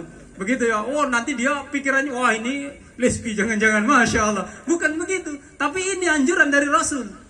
Ya. Kalau kemudian kita mencintai, omongkan cinta kita karena Allah. Inni uhibbuka fillah. Saya mencintaimu karena Allah. Cukup. Itu yang Allah nilai. Terkait perbuatan dia, itu urusan dia dengan Allah. Ingat ya. Terkait perbuatan dia, itu urusan dia dengan Allah. Urusan ana dengan Allah lebih baik daripada dia. Mencintai dia, berbuat baik, tebar salam. Mau dijawab, mau enggak, silakan. Ini asli kisah nyata ana sendiri yang ana alami. Satu ketika ana sholat, Pak. Saya jadi masbuk waktu itu. Tapi bukan masbuk yang ketinggalan berapa rakaat, tidak. Cuma masbuk ketinggalan takbir saja. Maka kemudian saya datang ke musolah itu. Lalu kemudian ana sholat. Di depan imam, lalu kemudian ada beberapa orang karena safnya kecil dan sedikit orangnya. Ana baris ketiga daripada imam. Sedangkan saf itu ya paling banyak 10 saf. Ya, baris ketiga. Sebelah kanan saya penuh, Pak, safnya tinggal 1 orang. Dan 1 orang itu datang dengan firqah yang berbeda dengan ana. Apa yang dia lakukan? Tadinya sudah takbir, lihat ana di sampingnya pergi ke saf yang lain. Bukan ke saf yang ke saf sebelah kanan yang sempit justru itu. Terbayang antum. Ana sebagai kemudian orang yang masih agak sehat sedikit, maka ana samperin. Kalau ana punya buah, ana kirim buah. Bahkan suatu ketika dia teromong, tahu dah antum, buah kates itu kalau di tempat saya untuk makan burung, siangnya saya habis beri kates, Pak. Terbayang dah antum? Sakit atau tidak kira-kira? Masya Allah. Saya bilang, ya beginilah kemudian, saat kemudian kita itu sakbiah kelompok. Saat dia kemudian keras kolbunya sama orang sampai seperti itu, ada asli nyata. Nah, ini sikap kita yang terbaik bagaimana? Mendoakan. Silakan, terserah dia mau seperti apa. Yang penting urusan dia dengan Allah, bukan urusan saya. Urusan saya adalah berbuat akhlakul karimah yang terbaik kepada dia. Udah selesai. Gitu ya. Jadi nggak ada lagi kemudian perdebatan. Silakan antum nak debat saya, silakan. Tapi ingat, kalau mereka berbicara dalil terkait dengan kajian-kajian, maka kita pun buat kajian-kajian yang kemudian berdasarkan dalil. Kenapa dia bisa seperti itu? Karena membangun kajian pemikirannya, membangun kolbunya itu tidak dari dasar. Harusnya kajian itu terbangun dari struktur pemikiran yang jelas. Kolbu yang ditata yang jelas. Jangan sampai tidak jelas. Akidah belum beres urusannya, tiba-tiba ke yang lain. Ya, akidah belum beres, tiba-tiba kemudian ke yang lain. Ke masalah sholat pokoknya harus begini, sholat harusnya begitu. Dia belum belajar tentang fikih ikhtilat. Bagaimana tentang perbedaan? Harusnya dia memahami bahwa Allah, nih anak kisahkan. Panjang memang untuk membahas ini. Anak kisahkan, Ali dijamin masuk surga enggak, Pak? Dijamin masuk surga, Pak. Dijamin, bahkan dapat salam dari Allah. Ya. Dapat salam dari Allah, dijamin masuk surga. Bahwa kemudian saat perang Uhud, baginda Nabi Shallallahu Alaihi Wasallam mengatakan, siapa yang kemudian memegang panji, maka orang itu mendapatkan salam dari Allah. Panjinya Rasulullah, Roya saat itu. Maka Ali yang keluar memegang panji itu, berarti dijamin masuk surga. Ali saat kemudian ditanya oleh seseorang, ya Ali, iddah mana dulu? Suami saya meninggal, tetapi saya baru melahirkan. Suami saya meninggal, saat meninggal di medan jihad, di medan perang. Maka idah mana dulu yang saya ambil? Idah mana? Idah melahirkan atau kemudian masa suami meninggal? Masya Allah. Ali cerdas, Pak. Dan kehati-hatian Ali mengambil idah suami meninggal. Berapa bulan? 4 bulan 10 hari. Ya. Maka kemudian Utsman saat itu menegur Ali. Ali, saya dulu pernah dengar baginda Nabi Sallallahu Alaihi Wasallam dengan kasus yang sama. Seorang perempuan mengadukan pribadi dan sendiri dia menyampari Ali. Bahwa idah yang paling kemudian diambil terlebih dahulu adalah melahirkan. Karena logikanya kalau orang melahirkan pasti kelak rahimnya setelah bersih, maka bersih dari sperma. Ya, maka kemudian Ali mencabut itu tadi. Bukan Ali salah, tidak salah. Masya Allah, seorang Ali berbeda dengan Utsman, berbeda. Diterima perbedaannya, diterima, Pak. Dari 4 sahabat saat baginda Nabi Shallallahu Alaihi Wasallam 2 malam 3 hari belum dimaafkan, apa yang dicari? Bagaimana kemudian pengganti baginda Nabi Shallallahu Alaihi Wasallam untuk mengurusi umat? Apa yang dilakukan oleh para sahabat? Mengangkat Abu Bakar As-Siddiq untuk diangkat menjadi seorang khalifah. Lalu kemudian Abu Bakar diangkat menjadi seorang khalifah. Apa yang dikatakan Umar sama Utsman? Umar mengatakan bahwa saya kemudian berbaiat dengan baiatnya Abu Bakar. Saya kemudian berijtihad dengan ijtihadnya Abu Bakar. Itu yang dikatakan Utsman dan Umar. Apa yang dikatakan Ali? Anna, saya punya kemudian ijtihad sendiri. Apakah kemudian mereka berperang dan berkelahi? Enggak. Itu para sahabat paham dengan perbedaan. Karena semua sahabat itu tidak full 1 kali 24 jam itu membersamai Rasulullah. Mungkin Ali membersamai Rasulullah, sahabat yang lain tidak. Maka tidak tahu, maka dia belajar. Nah ini generasi belakangan kemudian tiba-tiba merasa dirinya paling sunnah dan memahami baginda Nabi dari ujung rambut sampai ujung kaki. Merasa dirinya paling benar, hafal Al-Quran di luar kepala. Mengatakan si ini salah, dia pakai kunut tidak benar. Nauzubillah. Biarkan dia begitu. Sikap kita akhlak terbaik. Masya Allah. Itu ya. Itu yang mungkin bisa disampaikan. Maka apa yang harus dilakukan? Maka ana sarankan kepada antum, kita boleh dengar YouTube untuk hanya sekedar mendengarkan apa yang menjadi kebaikan-kebaikan diambil. Tetapi guru itu perlu talaki. Perlu kemudian kita berguru itu talaki. Ketemu dengan guru dan ngaji dengan guru yang bersanad. Yang kemudian dia mengaji kitab dari nol sampai kemudian kita itu seperti anak bayi, disuapi sampai kemudian belajar berjalan sampai dia berlari, bahkan dia kemudian sampai bisa bekerja. Artinya apa? Bisa berpikir terkait dengan semua yang ada perbedaan-perbedaan tersebut. Maka kemudian akhi sekalian, apa sih sebetulnya masalahnya itu? Lalu kemudian apa masalah yang tidak menyatukan umat itu? Apa masalah kemudian kita tidak bisa bersatu, bahkan bercerai-berai kolbunya? Kalau kolbu itu sudah bercerai-berai, maka tinggallah nunggu kehancuran umat Islam itu. Sekarang saja sudah mulai hancur. Hancur dalam artian kemudian secara kolbu tidak bisa menyatu. Mereka enggan duduk dengan kita, kita juga enggan duduk dengan mereka. Mulai sekarang kita mau duduk dengan dia meskipun dia enggan. Begitu prinsipnya. Ya, karena apa? Karena pemikiran yang dibangun, kajian-kajian mereka itu bukan mulai dari dasar, bahkan dari dasarnya hanya masalah-masalah furu'iyah, bukan masalah usul. Ingat ya, bukan masalah usul, tapi furu', masalah cabang. Yang dia cabang, yang kemudian cabang itu banyak, tidak satu. Yang satu itu adalah batang, yang cabang itu banyak. Mazhab itu ada banyak. Ingat, mazhab itu dibagi menjadi beberapa. Ada mazhab akidah, harus antum pahami dulu. Mazhab akidah itu ada. Maka ada Ahlus Sunnah wal Jamaah, itu mazhab akidah. Ada Jabariyah, Mu'tazilah, itu mazhab akidah. Nanti ada mazhab terkait dengan fikih. Kalau mazhab fikih, ini adalah mazhab furu'. Mazhab usul adalah mazhab akidah. Kalau mazhab akidahnya salah, maka salah mazhab fikihnya. Maka kemudian yang harus kita pahami, kalau itu mazhab fikih, biarkan kita belajar hasanah keislaman lebih banyak. Maka ada mazhab yang disebut mazhab siasi. Apa mazhab siasi itu? Mazhab yang kemudian berbicara bagaimana mengelola umat, mengelola manusia dengan cara-cara Islam, dengan bersandarkan segalanya Islam. Itu ya. Maka kemudian itu yang disampaikan, mungkin sudah menjawab ya sekalian ya.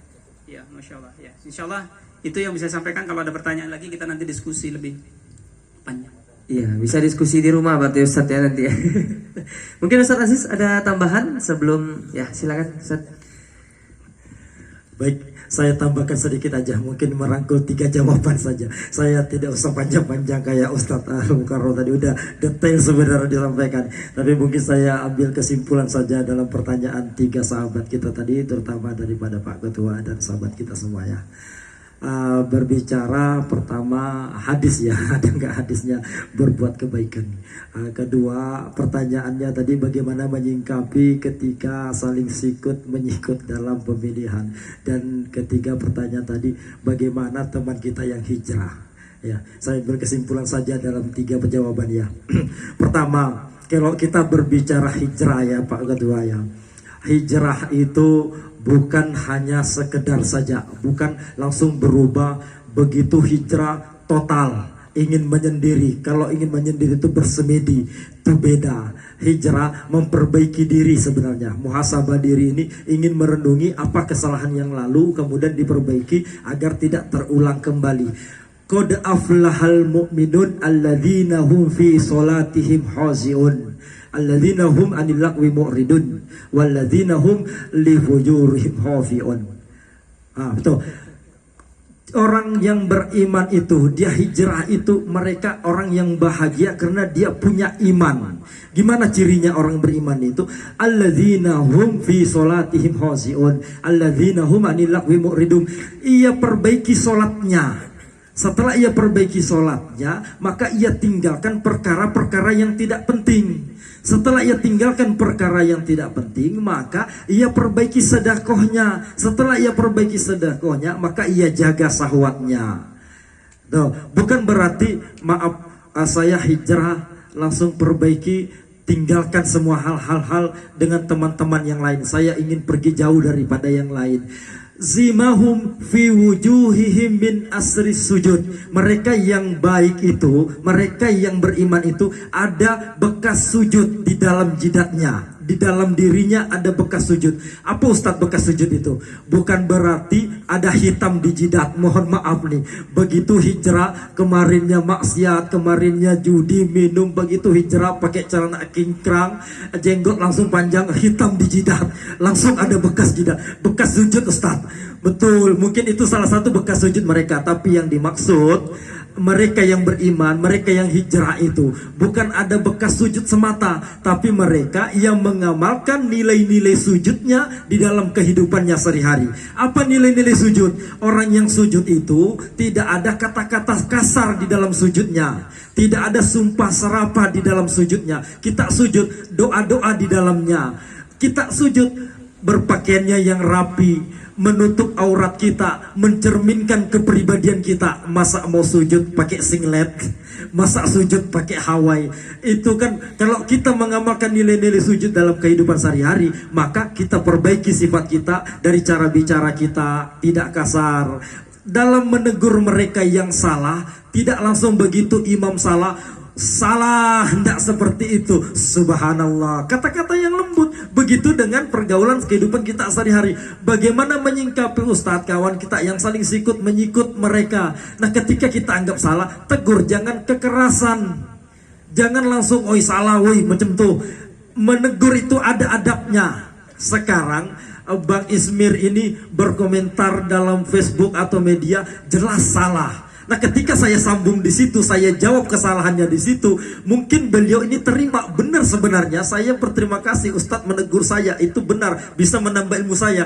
Tapi beda caranya, adabnya beda. Tuh sekampung yang ngelihat, itu sama aja menurunkan moral mereka, sama aja kita menjatuhkan Bang Ismirnya. Masa ketua KNP rupanya begini ilmunya, kan seperti itu. Kan ada dengan mungkin bisa kita japri, Pak Ketua jangan seperti itu.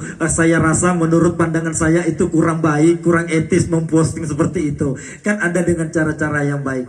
Nah Ustadz, saya udah bujuk beliau untuk merangkul, jangan menyendiri, yuk kita sama-sama. Itu PR-nya kita. Jangan mentang-mentang Ustadz beliau hijrah dan tidak mau bergabung dengan kita, ia menyendiri saja, kami dianggap tidak benar.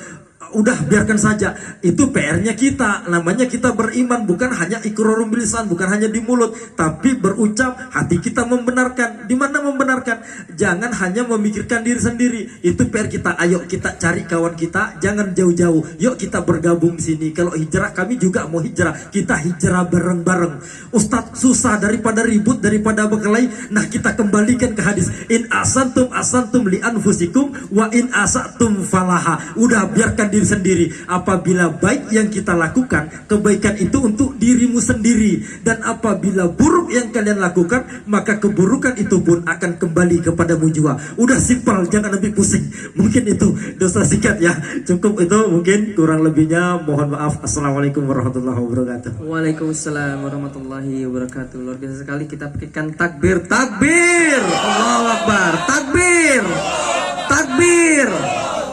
Ya baik, kalau kita bicara perkara iman ini, memang waktu itu terasa sangat sedikit sekali ya Ustadz. Dan kami yang mendengar pun terasa masih sangat haus akan ilmu-ilmu yang dari antum sampaikan tentunya. Kita sudah berada di penghujung acara. Mungkin closing statement dari Ustadz Iskak, sekaligus nanti dilanjutkan dengan doa Ustadz pada Ustadz Iskak. Ya. Bismillah. Jadi akhi, pada dasarnya agama itu untuk membuat kita itu tenang. Pada dasarnya agama itu memberikan jalan yang lurus selurus-lurusnya dan menjadi petunjuk. Ingat ya, menjadi petunjuk. Ya. Menjadi petunjuk baik dunia ataupun akhirat. Adapun kemudian makhluk Allah yang Allah kemudian karuniakan perbedaan dengan kita, maka kemudian ambil hikmah dari perbedaan itu. Janganlah kemudian kita menghakimi diri kita yang terbaik. Hakimilah diri kita ini masih bodoh, masih kemudian kurang, dan masih butuh untuk kemudian belajar. Maka insya Allah dunia ini akan menjadi aman, menjadi damai kalau semua orang tidak merasa benar. Kalau semua orang merasa benar, maka kemudian orang yang disalahkan akan berkecil hati, akan sakit hati, maka kemudian akan menjauhkan dari kehidupan. Nah, pesan terakhir bagi anak, maka kemudian sekali lagi untuk kita yang sadar, untuk kita yang ingin perubahan, untuk kita yang ingin hijrah, maka demi Allah, hijrahlah sehijrah-hijrahnya, seterbaik-baiknya hijrah yang Allah ridhoi. Jangan sampai kemudian kita hijrah karena ikut-ikutan, tapi demi Allah niatkan antum hijrah karena Allah Subhanahu wa taala. Ikuti majelis-majelis ilmu yang membuat hati kita lembut, yang membuat pemahaman Islam kita itu semakin luas, bukan semakin kecil, semakin kerucut, semakin merasa paling benar sendiri. Pengajaran, belajar kemudian Islam dari tangga per tangga, jangan loncat-loncat teh. Dari tangga A menuju tangga B, jangan langsung ke Z. Kenapa? Karena resikonya capek. Kalau capek kemudian putus asa, kita nggak mau lagi ngaji. Maka kemudian saat antum mengkaji kitab-kitab para ulama, baik yang masyhur ataupun yang tidak, maka kemudian akan dapati khasanah ilmu Islam itu luas, sangat luar biasa sekali. Yang kemudian tidak mungkin kita teguk semua dalam satu malam. Yang kemudian tidak akan mungkin kita teguk dari satu guru, itu tidak mungkin. Yang kemudian kita tidak akan mungkin meneguk dari hanya kemudian satu tempat, pasti membutuhkan tempat lain untuk kita meminum ilmu itu. Karena semakin banyak ilmu orang itu semakin dahaga dengan ilmu. Anak punya guru, dia sanad hadisnya itu langsung nyari. Kalau dia belajar hadis satu, dia langsung nyari ke ulamanya, ke Mesir kah, ke Kairo kah, dan sekarang beliau di Mesir. Saya belajar nizam al-ikhtisad, apa itu? Peraturan perekonomian dalam Islam. Itu langsung dengan beliau, tetapi dengan Zoom karena keterbatasan waktu. Kami biasanya 3 bulan sekali talaki, tetapi karena dia lagi nyari satu hadis, maka kemudian dia ke Mesir untuk kemudian mencari mana ulama yang terakhir meriwayatkan hadis tersebut. Masya Allah. Jadi luar biasa. Luar biasa. Maka kemudian kita jangan cukup dengan satu guru. Kita haus terkait dengan pemikiran, nanti antum akan dibentuk, akan terbentuk dengan sendirinya di mana antum terbentuk pemikirannya di Islam. Afwan, ana pun punya kajian di rumah, punya majelis di rumah. Kitabnya terstruktur insya Allah. Dari mulai Nizamul Islam yang paling kemudian kita dasar. Dari apa Nizamul Islam? Thoriqul Iman, jalan menuju iman. Yang kedua al-qada wal qadar. Kenapa kemudian setelah iman kita belajar qada dan qadar? Karena banyak orang sudah beriman tidak mempercayai terkait dengan qada dan qadar. Kenapa? Bahkan orang pun ada yang kurang tepat pemahamannya tentang qada wal qadar. Yang ketiga, bab di dalam kitab itu berbicara tentang qiyadah fikriyah. Bagaimana kita tuh berqiyadah, kaidah berfikir di dalam Islam. Antum harus belajar. Kenapa? Karena kaidah kita berfikir dari SD sampai kemudian apalagi kuliah, itu kaidah berfikirnya orang barat. Orang barat. Kenapa anak katakan orang barat? Kaidah berfikir asing. Kenapa kemudian dikatakan kaidah? Kaidah itu cara bagaimana kita berfikir. Nah, cara berpikir umat muslim itu harusnya Islam. Jangan menggunakan kaidahnya orang barat. Kenapa? Karena kesimpulan orang barat itu adalah maslahat. Sedangkan Islam kesimpulannya adalah ridhonya Allah Subhanahu wa taala. Maka kemudian di bab ketiga, Al-Hadarah, Al-Madaniyah, itu semuanya dipelajari sampai insyaallah kalau antum istiqomah sampai 16 kitab itu harus dihabiskan. 16 kitab kurang lebih. Itu harus dihabiskan, harus habis 16 kitab itu kalau istiqomah. Kalaupun tidak istiqomah ya paling ya kayak orang sekolah lah. Tengah jalan ada yang keluar. Nanti ada yang masuk, keluar lagi. Masuk keluar lagi, biasa itu orang ngaji seperti itu. Apalagi ini ngaji kemudian belajar Islam, belajar iman. Kadang-kadang perkara dunia lebih seneng antum sampai S3, S2, sampai kalau pacar ada S5. Ya. Kenapa? Karena itu perkara dunia. Untuk apa? Semakin tinggi kemudian pendidikannya, kalau kemudian menjadi seorang yang ada di pemerintahan, semakin enak jabatannya. Tidak dengan Islam. Kalau antum semakin paham, jangan berharap untuk kemudian semakin terkenal menjadi ustadz. Jangan. Kalau itu karena Allah. Saat kemudian antum belajarnya terstruktur, maka antum akan menjadi seorang yang memiliki keputusan, prinsip hidup untuk kemudian bersandarkan seluruhnya kepada Islam. Contoh, antum akan melihat perbedaan itu menjadi sebuah hasanah yang antum punya yakini sendiri tanpa mencela orang lain. Kenapa? Sekarang ini kita sebagai seorang yang pengikut saja. Ya. Ada muqallid muttabi, ada muqallid ami. Orang yang mengikuti saja. Dan kita itu boleh mengikuti, tapi jangan menjadi muqallid muttabi, yang ikut-ikutan saja, tidak lihat dalil. Maka saat kita mengikuti sesuatu harus lihat dalilnya. Ya. Siapa yang kemudian menjadikan kita itu paham kita akan ikut A atau ikut B? Akal kita. Komandannya akal kita, tetapi pemimpinnya tetap Al-Quran As-Sunnah. Bagaimana kita berpikirnya? Karenanya demi Allah, akhi semua, kita belajar untuk kemudian saling menghargai, tidak saling mencela. Biarkan mereka yang mencela, biarkan mereka yang kemudian mencaci maki orang yang kemudian berbeda dengan mereka. Akhlak kita terbaik adalah berbuat yang terbaik untuk mereka, untuk kemudian kita menjadi orang yang terbaik di hadapan Allah, bukan di hadapan makhluk. Ya, karena yang terbaik itu bukan untuk makhluk, tetapi untuk Allah. Kalau kita menjadi terbaik di hadapan manusia, pasti demi Allah kita akan kecewa. Karena manusia tempatnya salah, tidak akan pernah memberikan kepuasan kepada manusia. Kalaupun puas, pasti tidak lama. Ya. Kalaupun dapat harta itu, pasti tidak lama. Kalaupun kemudian didapatkan dengan begitu banyak, pasti tidak akan abadi. Pasti ujung-ujungnya adalah kembali kepada Allah.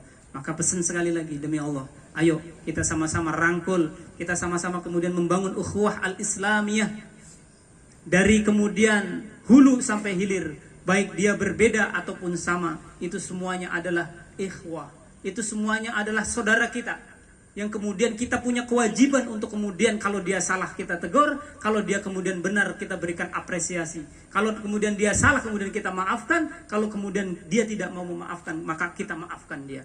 Itu sikap terbaik kita. Karenanya mudah-mudahan di majelis yang singkat, majelis yang modern ini, tetapi tidak mengurangi hikmat kita kepada Allah Subhanahu wa taala. Karena kita semata-mata kesini insyaallah karena Allah. Maka kemudian pesan daripada moderator kita langsung berdoa kehadirat Allah Subhanahu wa taala. Karenanya mudah-mudahan di malam yang penuh barokah, yang insyaallah sebentar lagi kita sama-sama menjalankan bulan suci Ramadan, kurang lebih 26 atau 27 hari lagi. Ada perbedaan tetapi kemudian tidak menjadikan perbedaan itu mendasar, kecuali kemudian sampai sudah hari H antum harus punya keputusan kapan antum akan berpuasa. Ini masih bulan Sya'ban, maka persiapan kita di bulan Sya'ban adalah menyambut bulan Ramadan. Setelah sebelumnya di bulan Sya'ban lebih kuat lagi daripada bulan Rajab. Bulan Rajab itu bulan persiapan saat kita akan menuju ke bulan Ramadan. Begitu pula sama bulan Sya'ban. Maka doa yang paling baik adalah Allahumma barik lana fi Rajab wa Sya'ban wa balighna Ramadan. Itu doa yang diajarkan oleh baginda Nabi. Semoga kita sampai kelak kepada bulan Ramadan. Banyak antum lihat kanan kiri antum, jangan tak kenal kanan kiri antum, mudah-mudahan kita ketemu lagi ya Allah. Lihat, rupanya belum tentu semuanya gini akan kumpul lagi nanti kelak. Tapi demi Allah, meskipun kelak tidak akan kumpul di tempat ini, antum, ini pesan dari anak, antum ingat-ingat wajah saya, ingat-ingat muka saya, ingat-ingat nama saya. Bila perlu kasih bin. Kenapa? Karena ini penting. Andai kata anak kemudian tidak masuk surga dan tidak ada di surga, maka demi Allah, cari itu yang namanya Muhammad Iskak.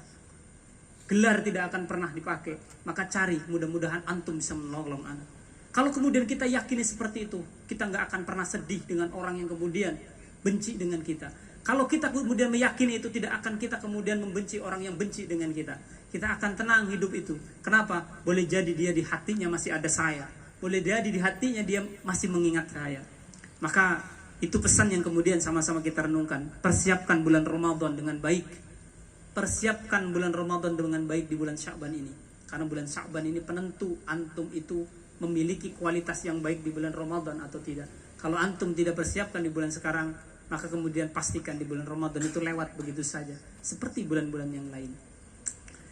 Mudah-mudahan Allah yang baik memberikan keberkahan kepada kita semua. Dengan rendah hati mari kita semua menengadahkan tangan ke hadirat Allah. Ini tempat yang terbuka. Ini tempat yang nyaman bagi kita. Ini tempat yang kemudian nikmat bagi kita. Bukan cuma antum, akhi, yang mendengarkan ini demi Allah. Tetapi pinus itu mendengarkan kita. Tetapi kemudian pohon alpokat itu mendengarkan kita. Mereka bertasbih, mereka tidak punya dosa. Kita banyak sekali dosanya. Mereka pun berzikir kepada Allah Subhanahu wa ta'ala. Mereka itu diajarkan zikir cuma satu. Kita diajarkan zikir begitu banyak kepada Allah Subhanahu wa ta'ala. Saking banyaknya kita kadang-kadang lupa untuk berzikir kepada Allah. Begitu sholat kemudian kita langsung lari, ingin mengejar dunia, seolah-olah dunia itu milik kita. Maka demi Allah, akhi, di hari yang baik ini, dikumpulkannya kita ini bukan karena semata-mata undangan yang disebarkan oleh yang terhormat ketua kita, Ketua Beker Subuh, tidak. Tetapi demi Allah, meskipun undangan itu nyampe kepada kita, Allah yang menggerakkan kita. Siapa sangka kemudian kita bisa berkumpul sama-sama di sini untuk kemudian insya Allah mendengarkan majelis yang Allah muliakan. Maka kemudian ya Allah ya Rahman ya Rahim, di hari yang kemudian penuh dengan kebaikan, ya Allah ya Rahman ya Rahim, maka limpahkan kemuliaan kepada kami semua. Limpahkan kemudian kerahmatan kepada kami semua. Limpahkan kemudian kesabaran, limpahkan kemudian hidayah, limpahkan kemudian kepada kami taufik, limpahkan kami semua kemudian keistiqomahan dalam meniti kehidupan untuk senantiasa menyempurnakan diri memahami Islam ya Allah. Ya Allah ya Rahman ya Rahim, kami kesini bukan orang yang suci ya Allah. Kami kesini bukan orang yang baik ya Arhamar Rahimin. Ya Allah ya Rahman ya Rahim, kami kesini bukan orang yang kemudian memiliki kebaikan-kebaikan, tetapi demi Allah kami kesini semata-mata ingin berbuat, belajar jauh lebih baik. Ya Rahman ya Rahim, Allahumma salli ala Sayyidina Muhammad wa ala alihi wa ashabihi ajmain. Ya Allah ya Rahman ya Rahim, sampaikan salam kami. Assalamu alayka ya Rasulullah, assalamu alayka ya Habiballah, assalamu alayka abatirru ya Muhammad, assalamu alayka ya Rasulullah, assalamu alayka ya Habiballah. Ya Allah, kami bersalam kepada baginda Nabi, makhluk paling mulia, makhluk yang engkau cintai, makhluk yang seluruh alam kemudian memujinya, makhluk yang seluruh kemudian makhluk menginginkan rahmat darinya, menginginkan pertolongannya kelak, makhluk yang kemudian hanya bisa menolong kami kelak di akhirat ya Allah. Tidak ada makhluk lain kecuali kemudian menolong kami dan senantiasa mencintai kami meskipun kami senantiasa berbuat maksiat dan ingkar dengan sunnah-sunnahnya ya Allah. Ya Rahman, limpahkanlah kerahmatan kepada kami, limpahkanlah kerahmatan kepada baginda Nabi Muhammad sallallahu alaihi wasallam. Ya Allah ya Rahman ya Rahim, pertemukanlah kami ya Allah di kelak, di akhirat, di yaumil akhir, saat kemudian kami saling kemudian membutuhkan ya Allah. Maka kemudian ya Allah pautlah hati kami, qalbu kami, hingga kami kemudian sampai terpaut di akhirat-Mu, di hari di mana kemudian mempertanggungjawabkan apa yang kami lakukan ya Allah. Ya Allah ya Rahman ya Rahim, pertemukanlah kami sebelum kami wafat ya Allah dengan baginda Nabi ya Rahman. baginda Nabi Muhammad sallallahu alaihi wasallam meskipun hanya lewat mimpi. Ya Allah, ya Allah, ya Rahman, ya Arhamar Rahimin, baginda Nabi yang telah menuntun kami, ya Allah. Kami tidak pernah berjumpa dengannya, ya Allah. Tetapi demi Allah kami yakin apa yang kemudian disampaikan oleh baginda Nabi sallallahu alaihi wasallam. Ya Allah, ya Rahman, ya Rahim, jadikan kami pemuda yang kemudian kuat, ya Allah. Pemuda yang senantiasa membela agamamu, ya Allah.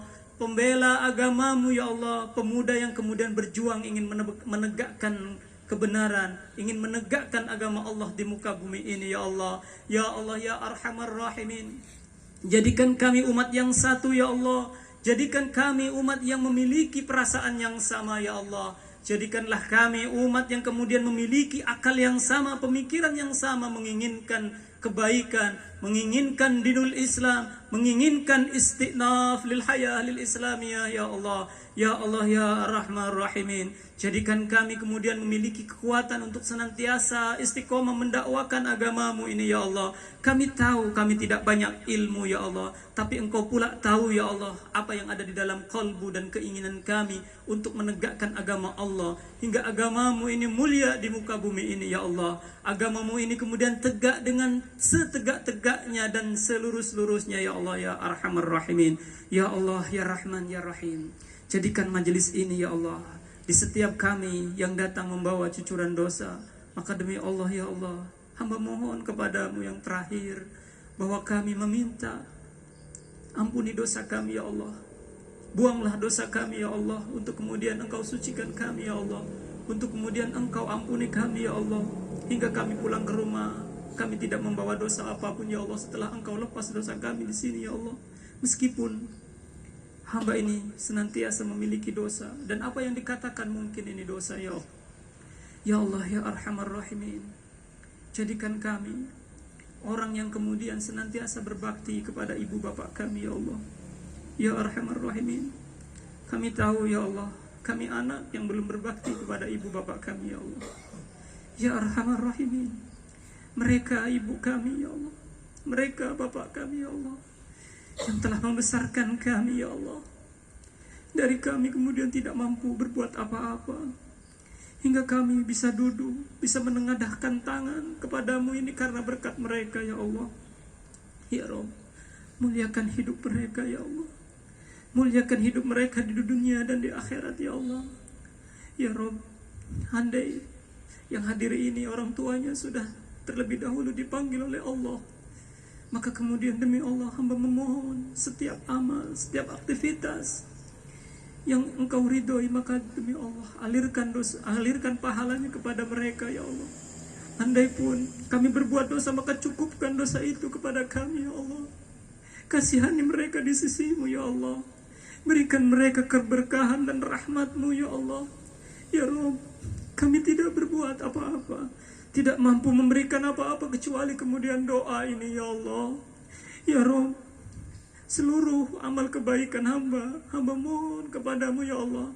Alirkan kepada mereka, ya Allah, kepada kedua orang tua kami, ya Allah.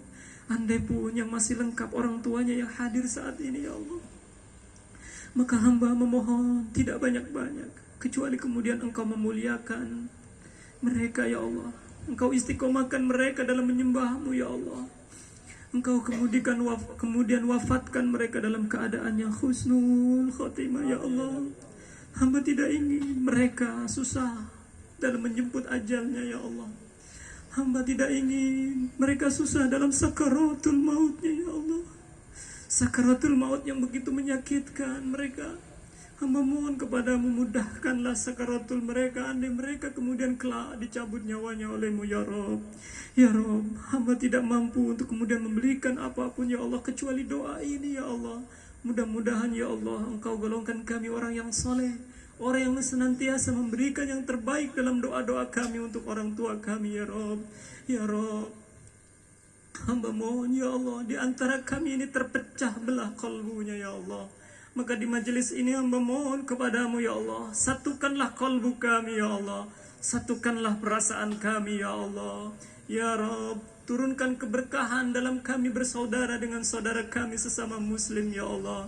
Ya Allah, ya Arhamar Rahimin, cintailah Cintailah umat baginda Nabi sallallahu alaihi wasallam. Cintailah kemudian umat baginda Nabi sallallahu alaihi wasallam. Ya Allah ya Rahman ya Rahim, sampaikan kemudian doa kami kepada saudara-saudara kami yang jauh di sana ya Allah, kepada saudara kami di Palestina yang senantiasa didera dengan kesusahan hidup mereka ya Allah, dengan kafir laknatullah yang senantiasa menjajahnya ya Allah, yang menjajah hak keimanan mereka ya Rabb, yang kemudian negeri mereka diambil oleh Yahudi laknatullah ya Allah. Ya Allah ya Arhamar Rahimin, Allahumma daulatan khilafatan ala minhajin nubuwatan tu'izu biha lana ya Allah ya Arhamar Rahimin. Rabbana zalamna anfusana wa illam taghfir lana wa tarhamna lanakunanna minadh dhalimin. Rabbana atina fid dunya hasanah wa fil akhirati hasanatan wa qina adzaban nar. Subhan rabbika rabbil izzati amma yasifun. Salamun alal mursalin. Walhamdulillahi rabbil alamin. Billahi taufiq wal hidayah. Assalamualaikum warahmatullahi wabarakatuh. Waalaikumsalam warahmatullahi wabarakatuh. Ya baik, para pendengar yang menyaksikan secara langsung maupun melalui YouTube, telah sampailah tadi kita telah dibacakan doa oleh Ustadz Iskak. Maka berakhir pula kegiatan kita pada hari ini dalam peringatan Isra Mi'raj 1444 Hijriah dengan tema membangun persatuan melalui persaudaraan. Saya selaku pembawa acara mohon maaf bila ada salah kata, baik kata maupun perbuatan, karena sesungguhnya kesempurnaan itu hanya milik Allah dan kekurangan itu milik saya. Akhir kalam, wabillahi taufiq wal hidayah. Wassalamualaikum warahmatullahi wabarakatuh.